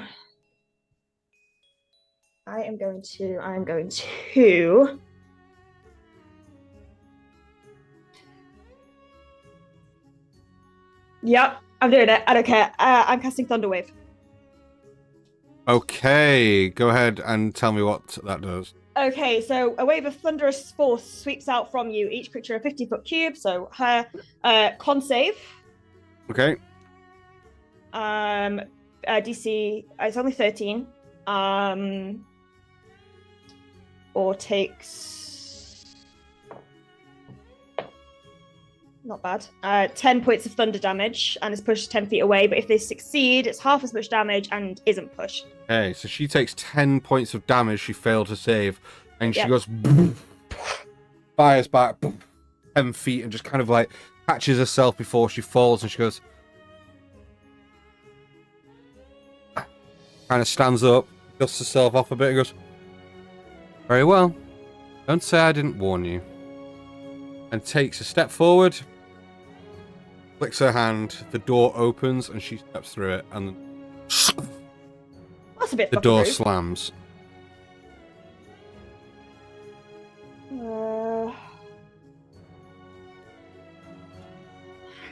Okay. So the bars in front of me, obviously that was the magical kind of opening mechanism that she was in control of. Does there seem to be any other means of opening a door? Looks like it's a lock. I'm but- gonna attempt to pick it if I can. Okay, so you just immediately start trying to pick this lock? Yeah, Ash is kind of like staring, and in her head, she hears, "Oh, but this is how I make friends. Don't run." Like the thing is though, like there is, Ash is very much putting on a front right now. Her voice is obviously shaking. Okay. And she is going to attempt to pick the lock to try and find Hallie and get the fuck out. Okay. Can she reply? No. She can't reply, you just say it to her and she hears it in her head. Okay? Yeah. No problem. So you say this as you kind of like kneel down. Do you take the other manacle off? Yeah, I will do. Yeah, that's fine. And then you start picking the lock. Mm-hmm. Okay, make me a thieves' tool check, please. Inspiration. Okay. Much better. 26. 26. Okay. You start on your knees and you hear the lock click open. I'm gonna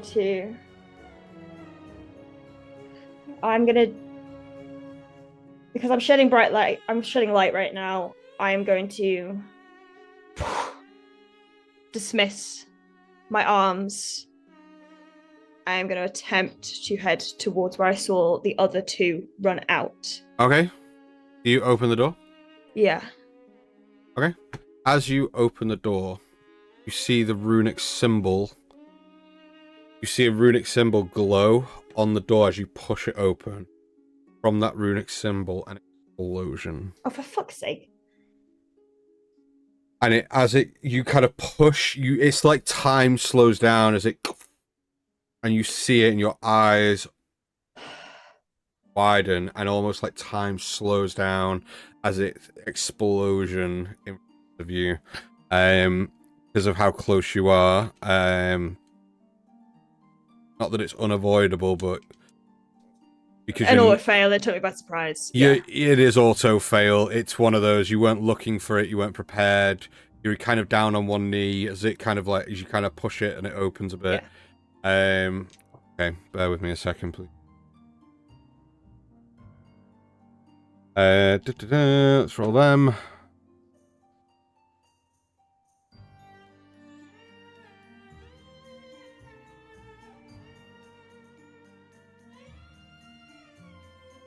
I don't like this. This is a lot of counting. I know, right? He's doing it. He's still rolling. So that is 37 points of force damage as you are blown backwards. Make me a con save, please. 6. As you fly back and crash, you're back against the wall. You start falling unconscious, but like you, as in, hold on, like blacking out a little bit. Like blacking out a little bit.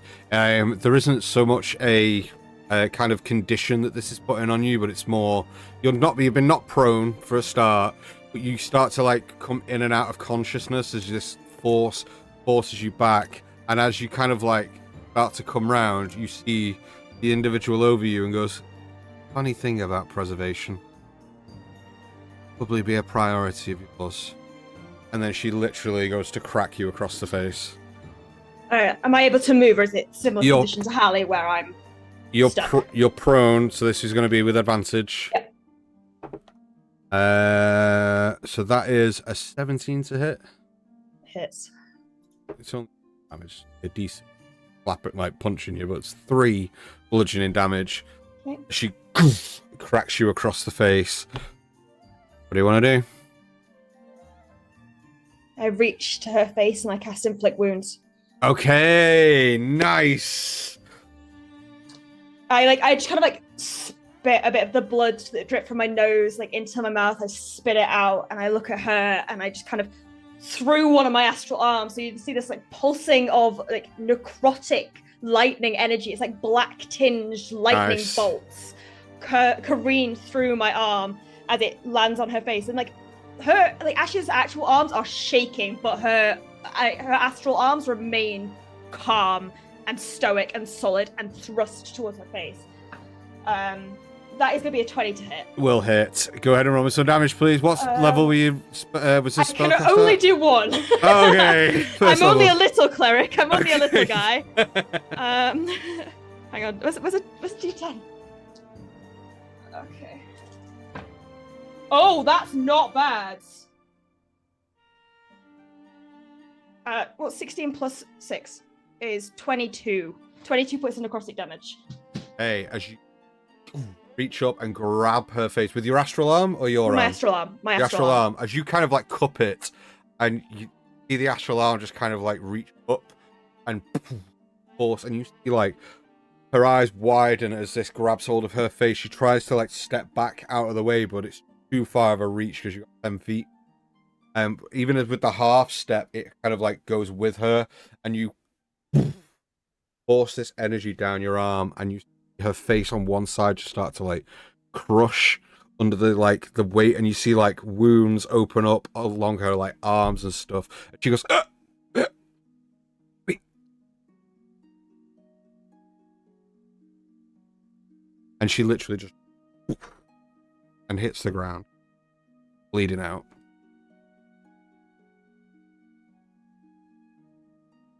Can I? Okay. With those kind of like final words, do I get the impression that she was being like, is it just a manipulation tactic? Make me an insight check. Where the fuck's my d20 gone? There it is. Oh, I'm rolling quite well. 17. Yeah, it's totally a manipulation Yeah, tactic. cool. Yeah.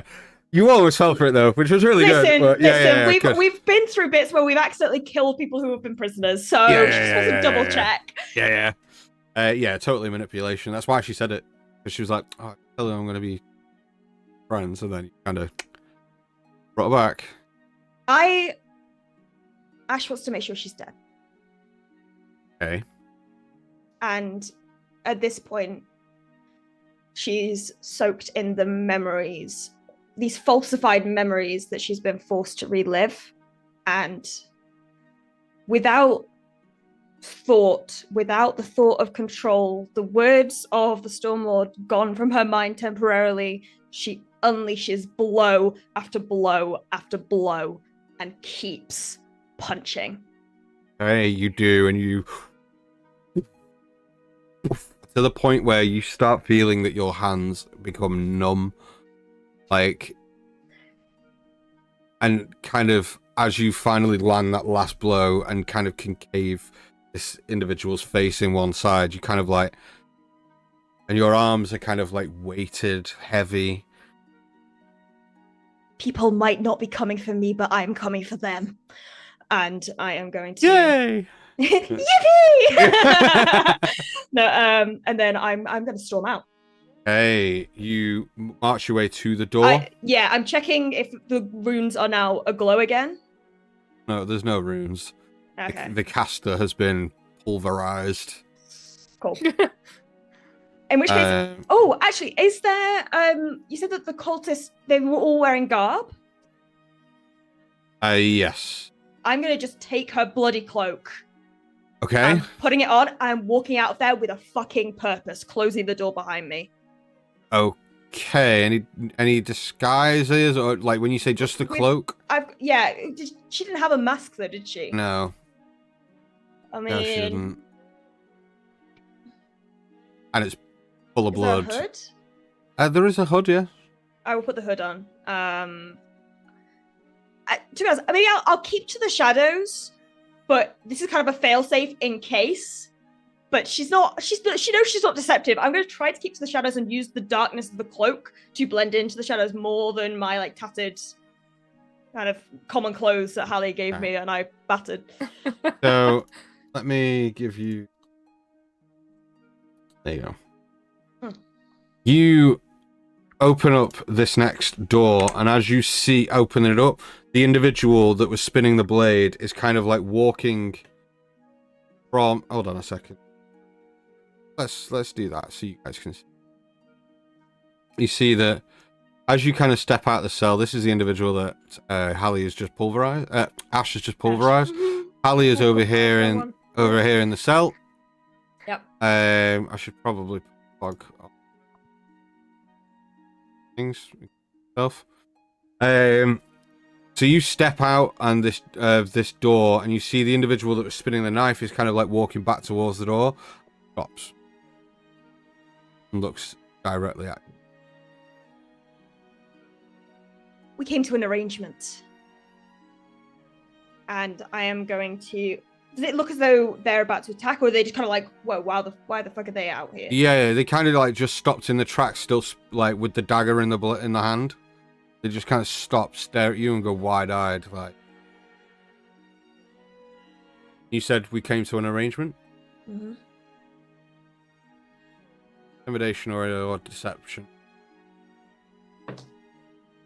I'm not in my astral form anymore. Okay. 3. Kind of like looks behind and goes, "Let's in here." And I'd like to roll me initiative, please. Okay. Before we get 20.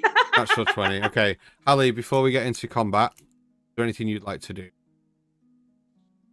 Is this person still outside my Yes. door? Are they looking in? Yes. Well, yeah, but they kind of like keep looking around. They're not just staring, like stood staring at you. Don't wall in you. They kind of like meander up and down this passage. They If he like turns to like walk past my cell, I'm going to try and pull my robe of useful items out of my bag. I want to get a boat out or a window. Oh. Okay. Yeah. I am specifically looking for the patch with one of the patches with the iron door on it. Okay. Magic item. I think it's a magic item, love. Is it? Yeah. Is it no? Yes, you're manifesting a door out of a pocket. That's pretty magical. Fine, I won't. I will just leave it where it is and I'll sit and do as I'm told. Okay. As you kind of like are at the door, you see that this individual kind of looks towards, like the tiefling walks to the bars, kind of looks towards you and goes, winks. Hi. The hand. Okay. And then looks at you and just goes,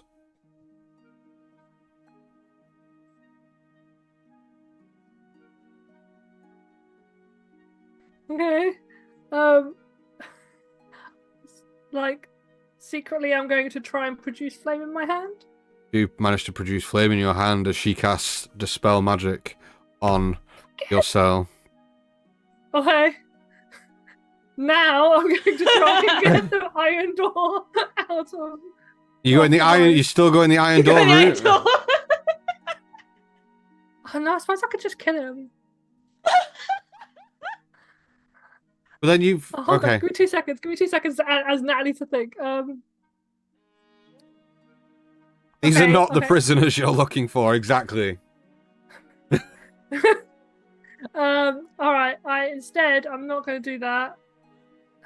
No, I don't want to do that.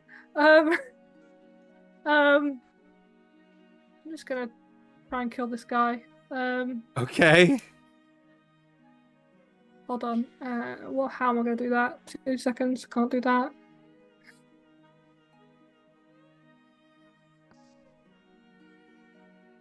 Do I need to be in an open space for that? Dad's just said, "Don't think like feathers." It's hard not to. I think like Natalie, alright? I don't have expert wisdom, even though they do. Okay, fuck it. I'm going to put my hands together. Yeah. As a sort of a cloud appears on the ceiling of the hallway, and I'm going to strike him with lightning. Oh my god! Lightning. Okay, no problem. That's He needs a save. dexterity save. Okay. Are there height restrictions to call lightning? Hold on. The cylinder is 10 feet. Okay. So it'll be 10 feet tall, yeah. He fails. He takes 3d10 damage. Okay. 1, 2, 3. No, that's d8. Where the fuck are d10s? There we go. Big numbers, big numbers.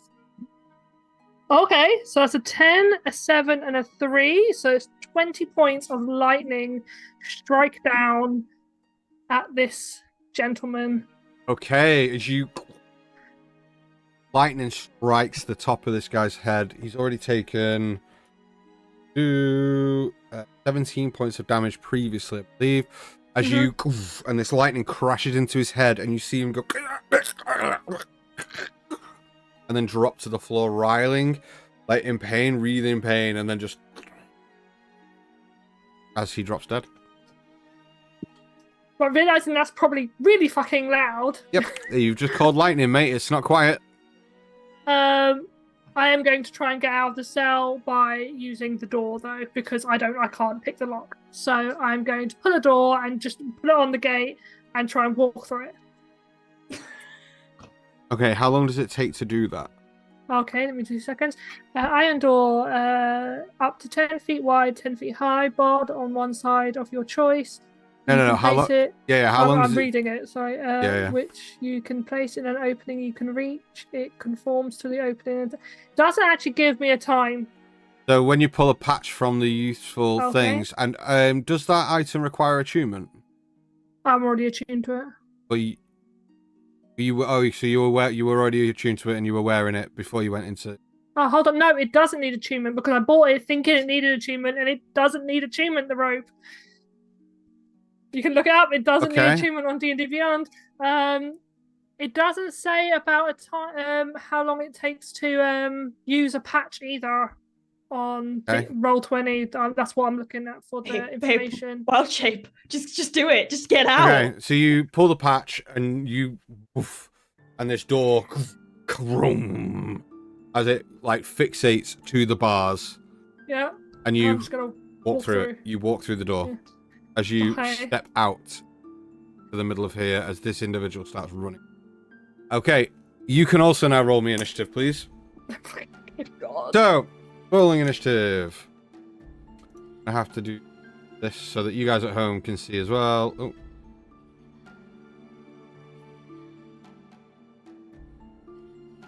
So you guys at home can see all this, but you guys can't. No. So, fine. I don't mind people at home doing it. So we've got...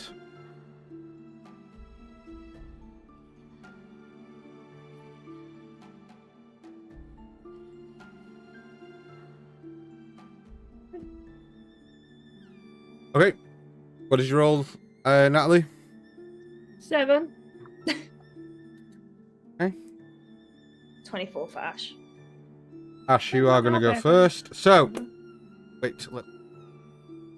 Yeah. Let's put music on. Let's hype this up. Let's go. Oh, Amy's cooking spaghetti bolognese, and that's all I can smell now. And it's like, it's honestly one of the most magical smells. But well, that's the end of the stream, guys. No. Okay, Ash, first initiative. As you kind of like bust through this door, and this individual kind of looks at you, and you try to intimidate, but it doesn't go well. What do you want to do? I think my breath kind of catches as I've just beaten this woman to a pulp, and she's not processing what she's just done yet, and she is charging forward, and I am going to attempt. Well, I'm going to first of all just go for a standard punch. Yep. Am I able to somehow make this a disarming attack? Can I try and swipe the dagger from him? I know how I do that. I'm not a fighter. Well, yeah, disarming attack is a battle master move, isn't it? So no. You can try and aim for the arm though, but I'll up the AC. I'm just gonna pop him in the face. Don't worry about it. Okay. Don't worry about it. That is a 15 to hit. 15 will not, unfortunately. Not hit. Okay, we're gonna go again. That one. Does not hit, unfortunately.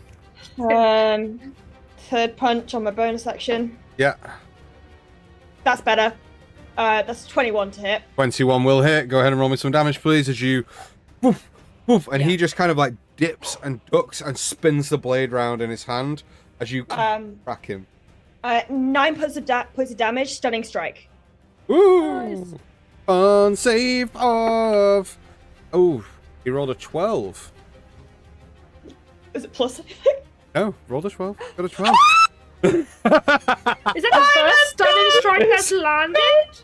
Is that the... Stunning strike! It's this guy! This random fucking dude! Yeah! Yeah! We can end the campaign whenever now! Okay, well, seeing, like, so as Ash kind of, like, missed, and like, her hands are shaking, and, like, she finally manages to, like, just like, she out of, like, exasperation, just goes, woof, and swings with her, like, the flat of her palm to his, like, neck, and just sees him, like, tense up. Just goes, like, oh my god, it works, it works, it worked. Flurry of blows, one more pop. Okay, no problem. So is it... With advantage. Yeah. So hold on, is Flurry of Blows as a bonus action, or just on any hit you can just do Flurry of Blows? No, so basically, I can turn my bonus action into 2 additional strikes. I've used 1. Yeah, which is Stunning Strike. So it'd just be 1 more punch. Okay, plus Flurry of... Right, I'm so confused. Yeah, so... You tell me what you're doing, and I'll just go, okay. Yeah, so I missed my main 2 attacks on my go. Yeah. Bonus action for 2 more. My bonus action is technically 1 more. Yeah. Bush, Stunning Strike. I then channel my ki to give me the extra 1. Yeah. Because otherwise my bonus Yeah. Cool. That makes sense. That's where I was getting confused. I was like, wait. What? Yeah. Cool, so that works. Hang on. It's never worked before. I can't remember how Stunning Strike works. Stunned. So the stunned condition means what? Hang on. I will tell you 1 second.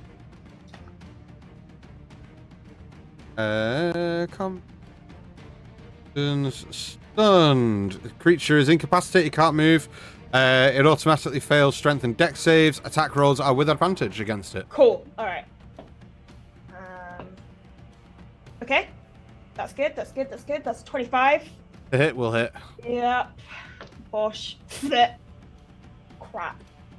That is 5 points of bludgeoning damage. And as he's stunned, am I able to yoink the knife? No. I don't think you'd be able to do both. Because that's action, bonus action. You wouldn't be able to then take the knife, because that's interact with an object. Okay. Okay, so it's until my next turn.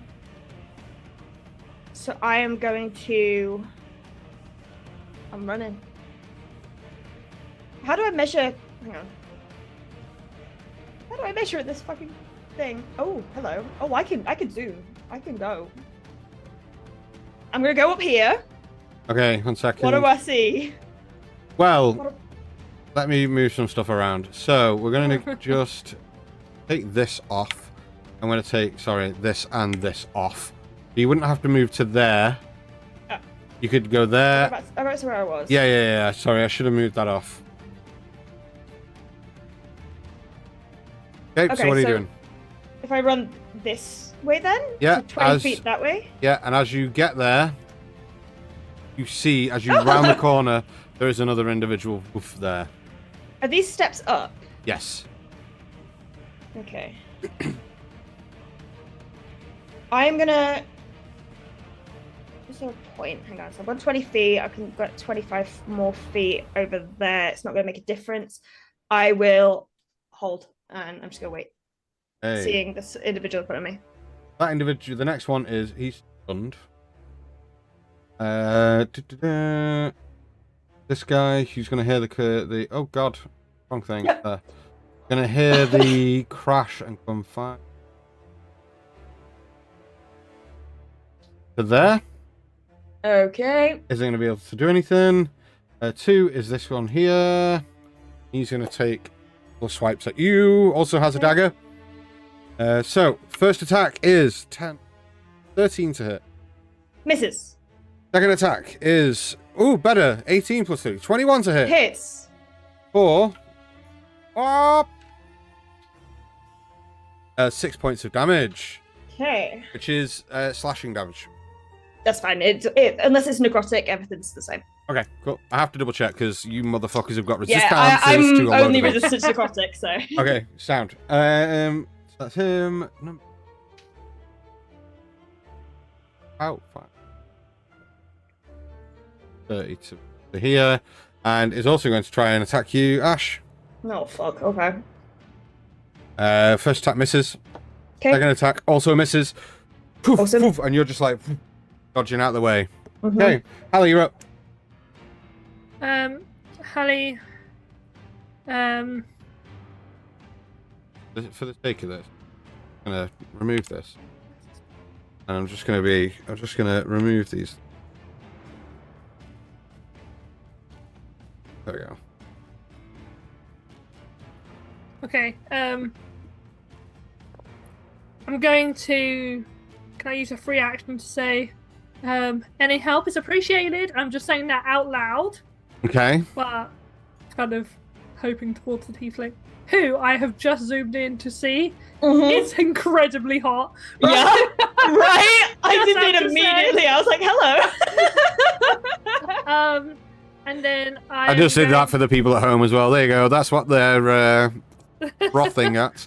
Hi. Hi. Can I do him with my lightning too? You Hold do on. him with your lightning. You'd have to cast it again, I believe. No, Oh, is it's it? still No? there. And Yeah, what's the it's, range? Yeah, but it was It was over here. 60 feet wide. 60 feet wide. You wouldn't be able to create it with. Hold on. But once it's 10 called, feet what's the tall. range from it? 60 feet. It's 100. You can cast it within 120 feet, And then the bolts but can it come creates off. 100. It creates a 60-foot wide cloud that I can attack in. So Attack it would in, encompass. but you. Yeah. Okay, but. Well, you okay? It would basically encompass. Do they have to be within the range of that 60 for you to call lightning to hit them, or can Yes. you? They do, so you wouldn't be able to hit him then, because Him? the actual him you wouldn't because Yeah. is it a circle or do you casting it within 60 feet? But once it kind of hits a certain range, does it go like round corners and shit? Well, yeah. when If you you think cast it? about it, it'll be like it's a cloud. That's what I Hold need up, to double. That's what I hold need up. to double check. Okay, let's have a little look. A storm cloud appears in the shape of a cylinder that is 10 feet tall and a 60-foot radius. Centered at a point you can see 100 feet directly above you. Okay. The spell So it fails would- if it you would- can't see a point in the air where the storm cloud could appear. For example, if you are in a room that can't accommodate the cloud. So I shouldn't have been able to do it before. I No, didn't think you could have. that's fine. We'll go with it anyway. But let's say it's you cast it and it's now gone. It's now gone. Okay. Yeah, Okay. that's what I wanted to Right. double check because No, that's fair enough. When I played a cleric for a one shot and I called lightning, I couldn't because of the space I was in. So that's why I was kind of hesitant about you doing that. yeah, Right. it's more. I it didn't would- realise you couldn't be. Yeah, it's more about the cloud because it's in such a small space. It was just kind of a bit confusing. So let's say, Right. It's gone. Right. I feel a bit tight though, because obviously you can have that spell slot back, but going forward, obviously, just Be we aware. need to be aware and just be reading the No, that's fine. minutia of the spells because things like that are important. Okay, well then instead I will use the same spot and cast a third level To say if you call lightning again, I'm going to go mad. third level just guiding bolt. Okay, go ahead and woof, you fire off your guiding bolt. A classic. It's a classic for It is. I don't think I have that Okay, prepared. that is a 25. 25 will definitely hit. Go ahead and roll me some damage, please. 66. 1, 2, 3. Two lots of 3. So that is 8 plus 3. 11. Another 8 and 5. 11, 19, 24, yeah. That's it.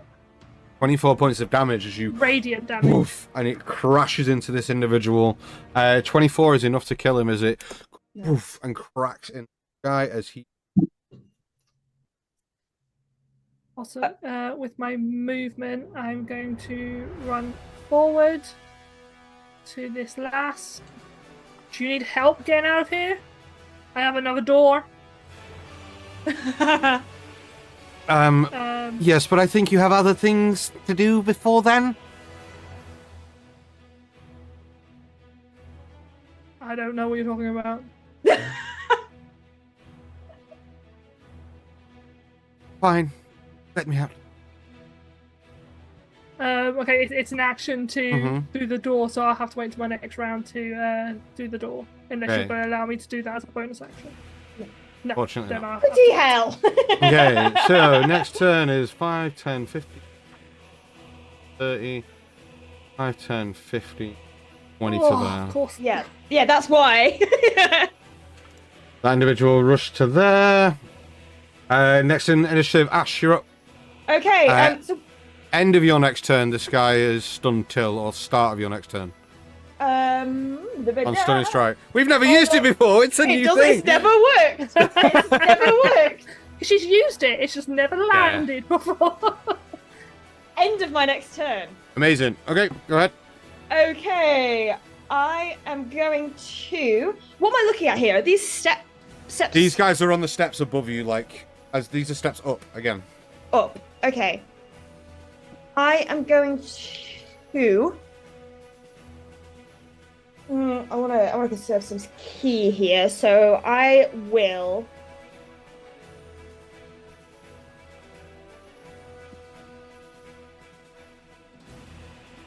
I am going to use my action to disengage, and I'm running. Okay, where are you running? Yeah, just out of curiosity, do I hear a cacophony? We heard the lightning. A cacophony. You will have heard like crashing and banging. Yeah. Okay. Yeah, I'm gonna disengage. Okay. I'm gonna run. Oh god, 5, 10, 15, 20, 25, 30, 35, 40, 45. Okay. And then I will. See that these individuals at the gates will literally come to the doors, be like looking out at you. Okay. I've used my action to disengage. I'll come back for you. Bonus action, step of the wind. Okay. Nice. 5, 10, 15, 20, 25, 30, 35, 40. That's You will- 35. Yeah. I'm going to 35, 40, and then I'm just going to go, Hallie! Can I respond? Sure. Ash! I move 5 feet in that direction, and that's my turn. Okay. Well, fucking hell, lightning fast person. This individual's going to spend their turn 5, 10, 30 to there. Get to there. Bang. 4, which is this guy, is going to see you run past and go 5, 10, 5, 30. Then he's going to run for you.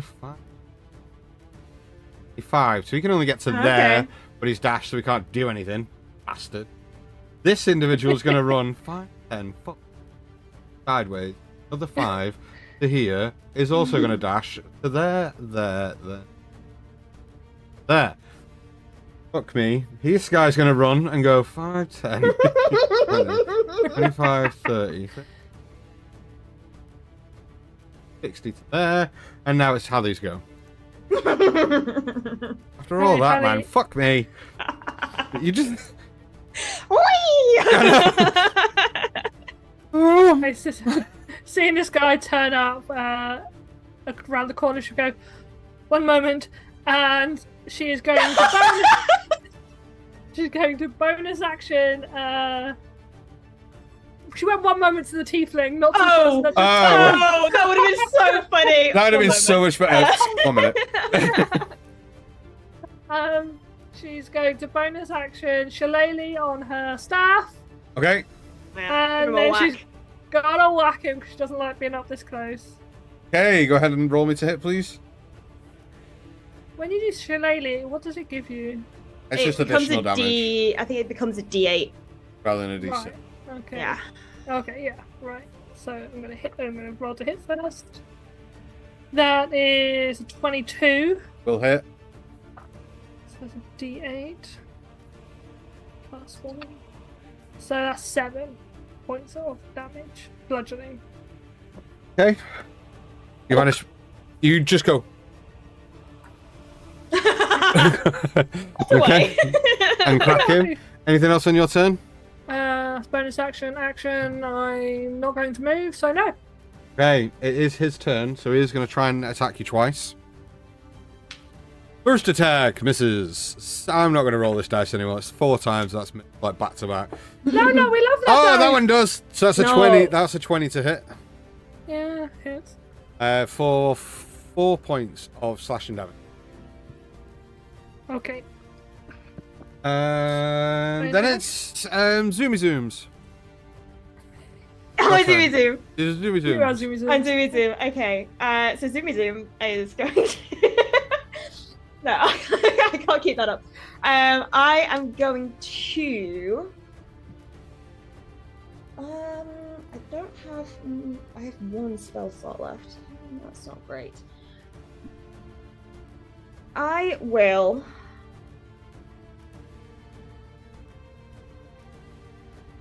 I'm bouncing out my arms again. Okay. Boof. You do? Okay, my arms are out. And they need to make, well, this guy in front of me needs to make a dex save. Yes, dex save 13. I miss. He fails. Takes 5 points of force damage. Okay.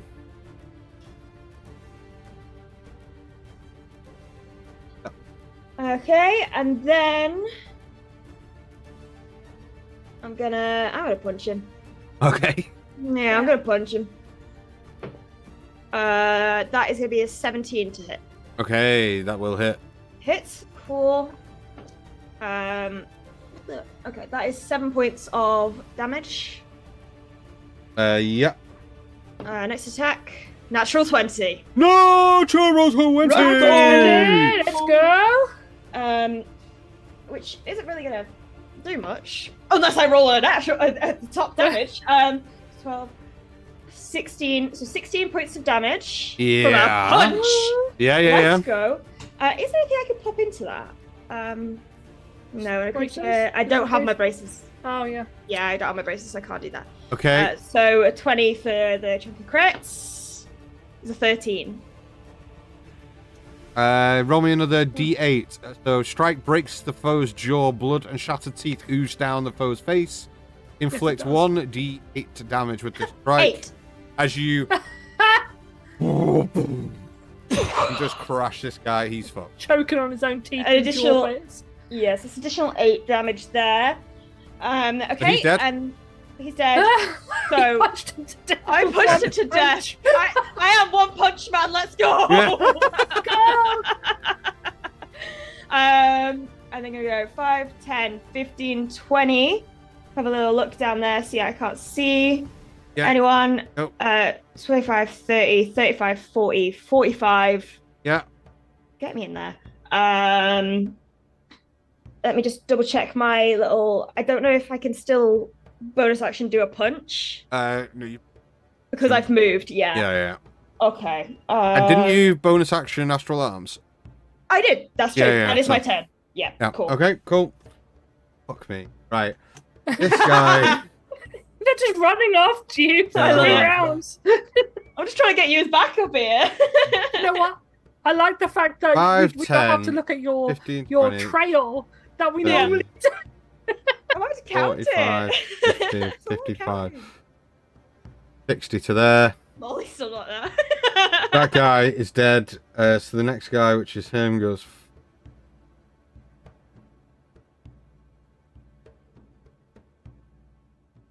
There. Okay, Halle, you're up. Hallie, seeing the blue blur suddenly appear behind this guy, she's going, "You got him?" Okay, and she's gonna pull another patch out of the door, Oh my God. out of the bag, and put it on the door. Okay. Let this lady out. The bars are gonna be on my side, so I should be able to open it for her. Yeah. So you interact with an object and place the door on. Yes. So that's Okay. an action. Yeah. Can I open it as a bonus action for her? No, that would be. You're not doing anything else. You're not doing anything else this That's what I'm turn. I'll doing. allow you to. Okay. Yeah, I will open it and just step back to here, Thank you. and that's Okay. my turn.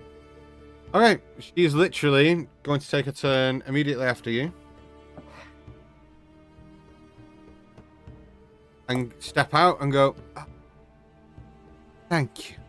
And Yep. disappear. Yep. What? I thought you was going to provide backup. Oh. And reappear.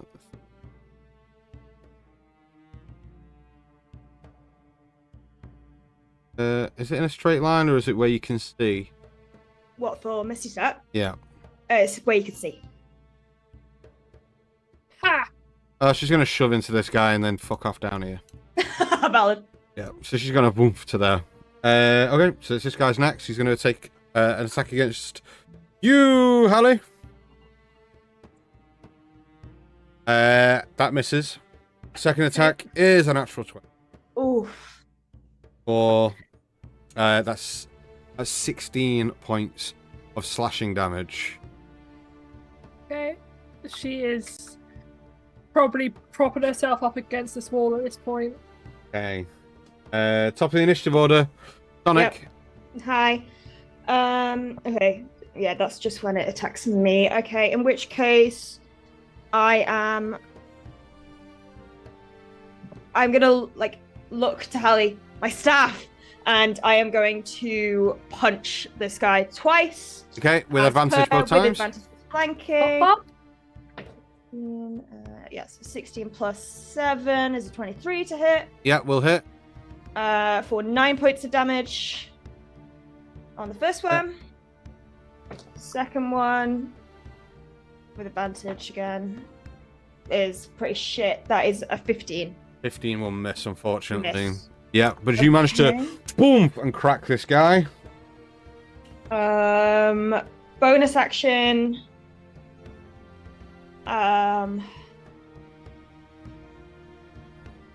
Bonus action. I'm just gonna punch him again. I can't really do much else right now. Okay, no problem. Go ahead and hit again with advantage. With advantage again. Natural 20! Natural 20. Okay, go ahead and roll me some damage. Double it. Okay, yeah, so that is 16 points of damage. Fucking hell. God, You can roll me a d20 on the chunky crit table, but That's you've killed me. 6. Brutal strike to the torso, inflict another d8 damage, and the foe suffers multiple broken ribs. Well, he has 1 additional point of damage there. Yeah, you just and this guy's fucked. You managed to drop him down. My staff. Okay, anything else on your turn, Ash? No. Okay, next initiative order is this guy. Seeing the tiefling run around, he's going to race across and start attacking the tiefling. No. Okay, that will hit. Okay, so that. Next guy is also going to race round and is going to run to here. He's going to attack her again. Okay, that will hit for that, and then that also hits. That's 7 for that. Okay.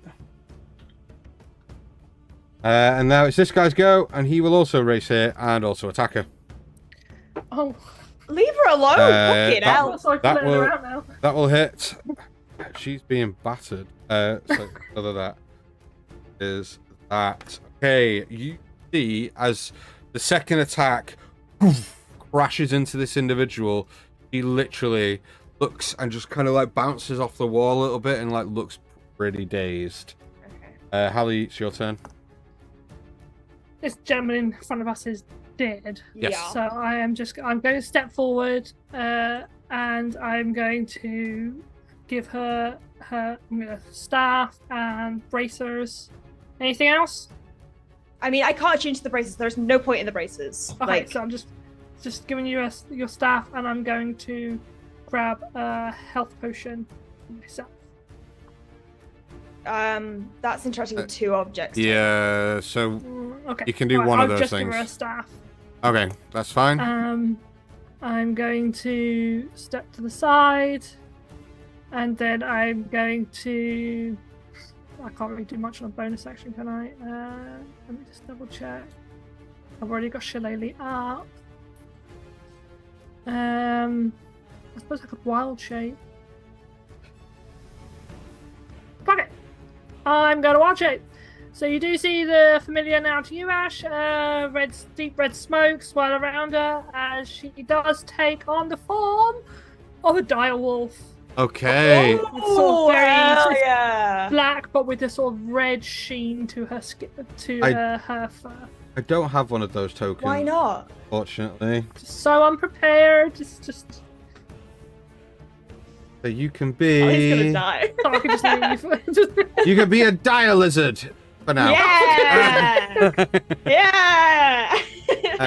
Let me give you. There you go. So you can have. Move that token.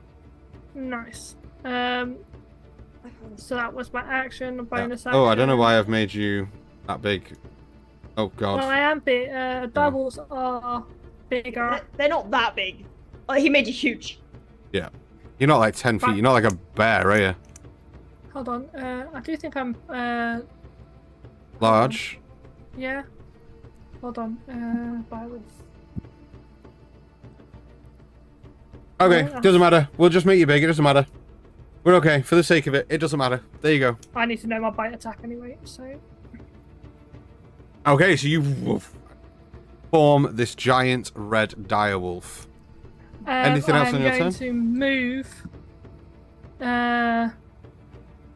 Kind of.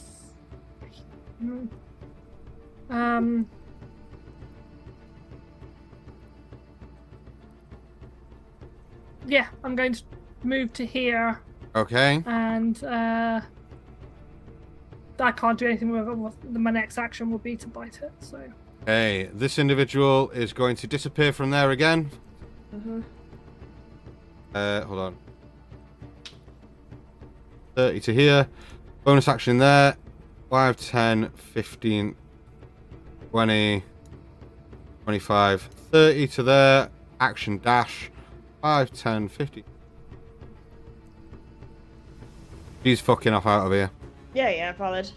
Okay, that individual's dead. Ash, you're up.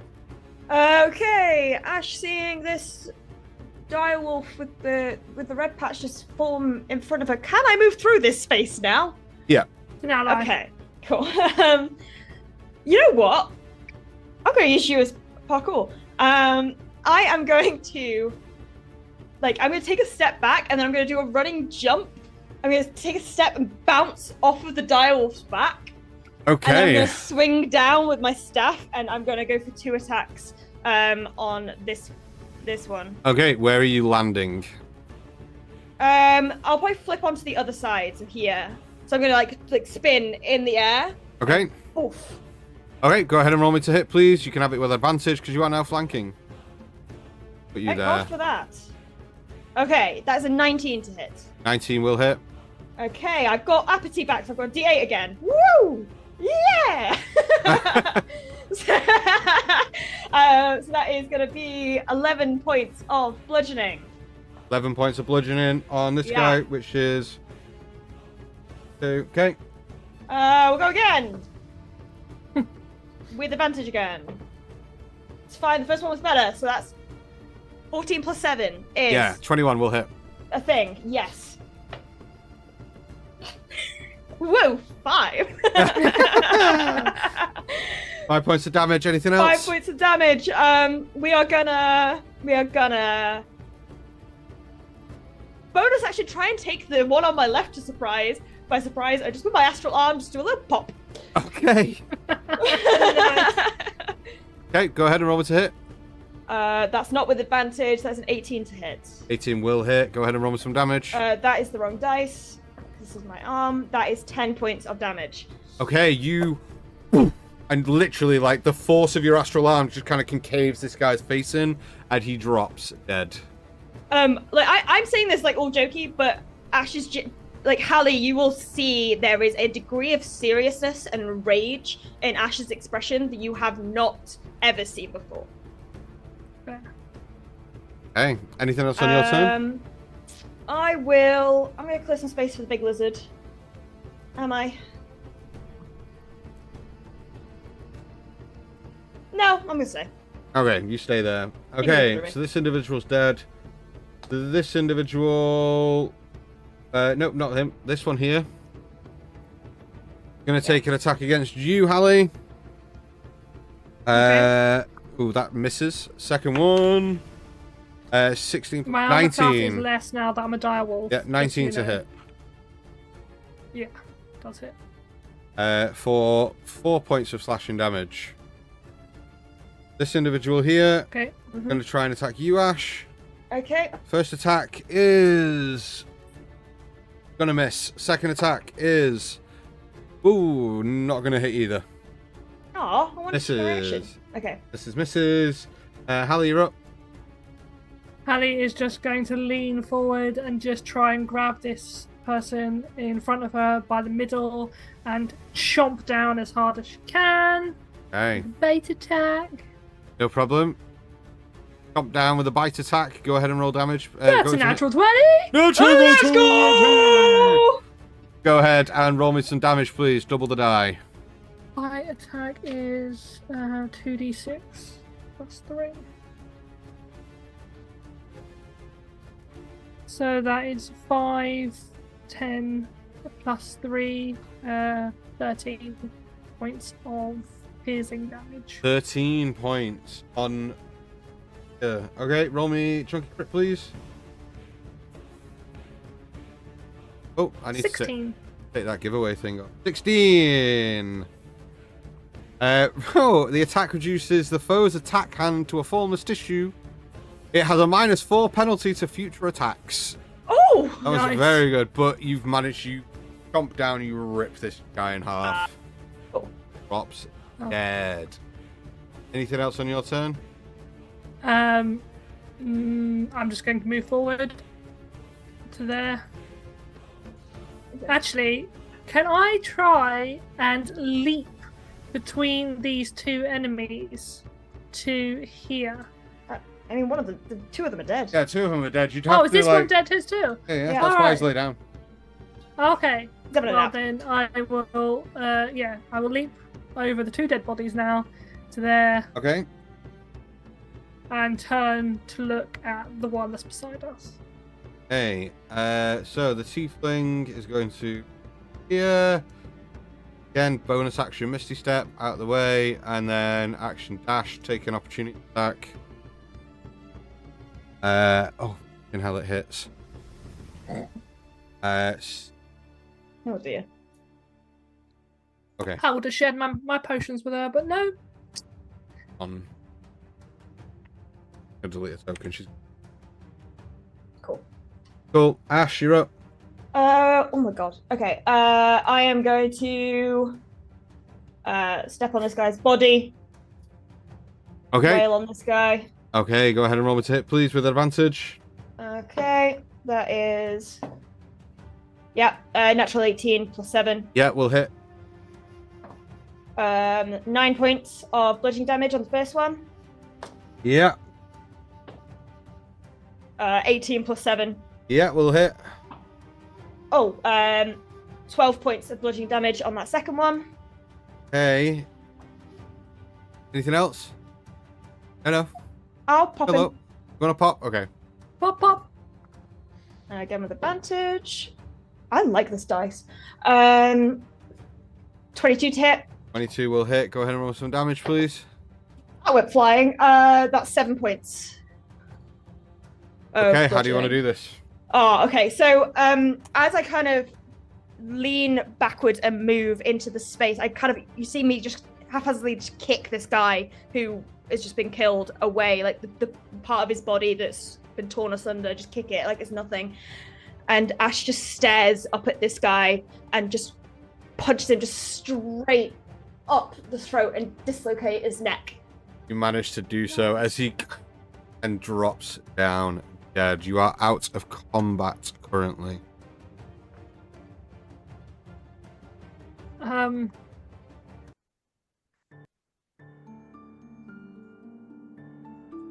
Okay. Kind of. Need a wee. I'll be 2 seconds. All right. Ash is gonna kind of be looking and breathing heavily. Like her hands, like all four hands, still very much fisted, ready to punch something else, and is frantically looking for more things to attack. But like kind of seeing nobody in the nearby vicinity, is gonna look to Hallie.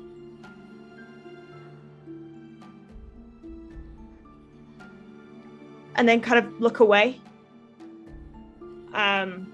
Before going to do an assessment of the people in the cells. Okay, do you say anything? Or do you just... No, I literally I look at Hallie. Yeah.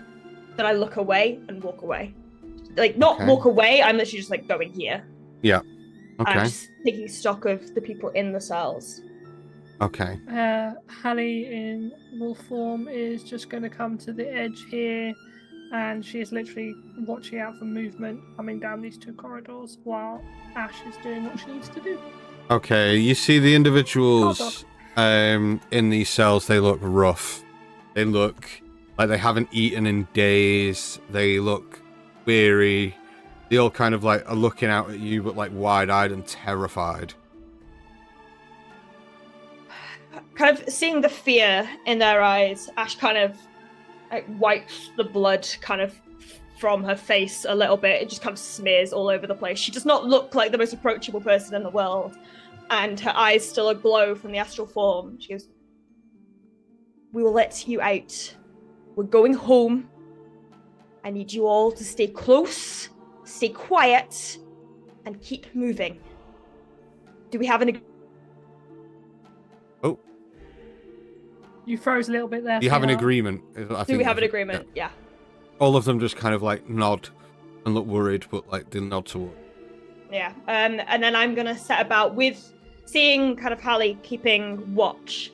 Can I begin to go and unlock as many of these as I can? Yeah, where are you starting? I will start with this cluster of 4. I'll start with this individual here. Okay.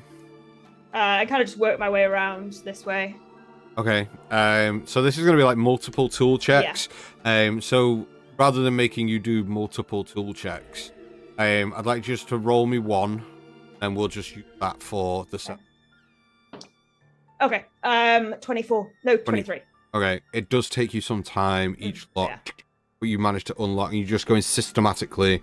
You manage to unlock these 4 doors, and these individuals step to the doors, but like very hesitant. Apart from this guy who steps out, the rest are like very hesitant, kind of like step and look out, kind of like see the dead bodies on the floor. You manage to make your way back round to here, and start unlocking doors, and this individual turns to you and goes, "It's safe. We'll make sure it's safe." As you say that, from behind this door, you hear, "Ash? Ashy, is that you?" Fifi? And that is where we're going to end tonight's session. So, that's where we're going to end it tonight. We're going to have a little break, and we will see you two in a couple of weeks' time. Yeah. We're going to be back with Stig, Jove, and Michael next week, who are going to have to do their best not to roleplay knowing what's happened. You two in chat, we see you. Yeah, try your best not to. But yeah, we're going to be back on Thursday for Spelljammer. We appreciate that tonight has been a bit of a shorter session, nature of the session. It was always going to be a little bit shorter. I want to say a massive thank you to everyone who gifted subscriptions in chat tonight. That was massive. We really appreciate that. We're not going to be raiding tonight, but we will be back on Thursday for Spelljammer. If you love Space Chaos, then please join us on Thursday. That is the place to be. Exactly. But thank you very much for joining us this evening. We will see you on Thursday. And yeah, take care. Bye. All right. Bye, guys.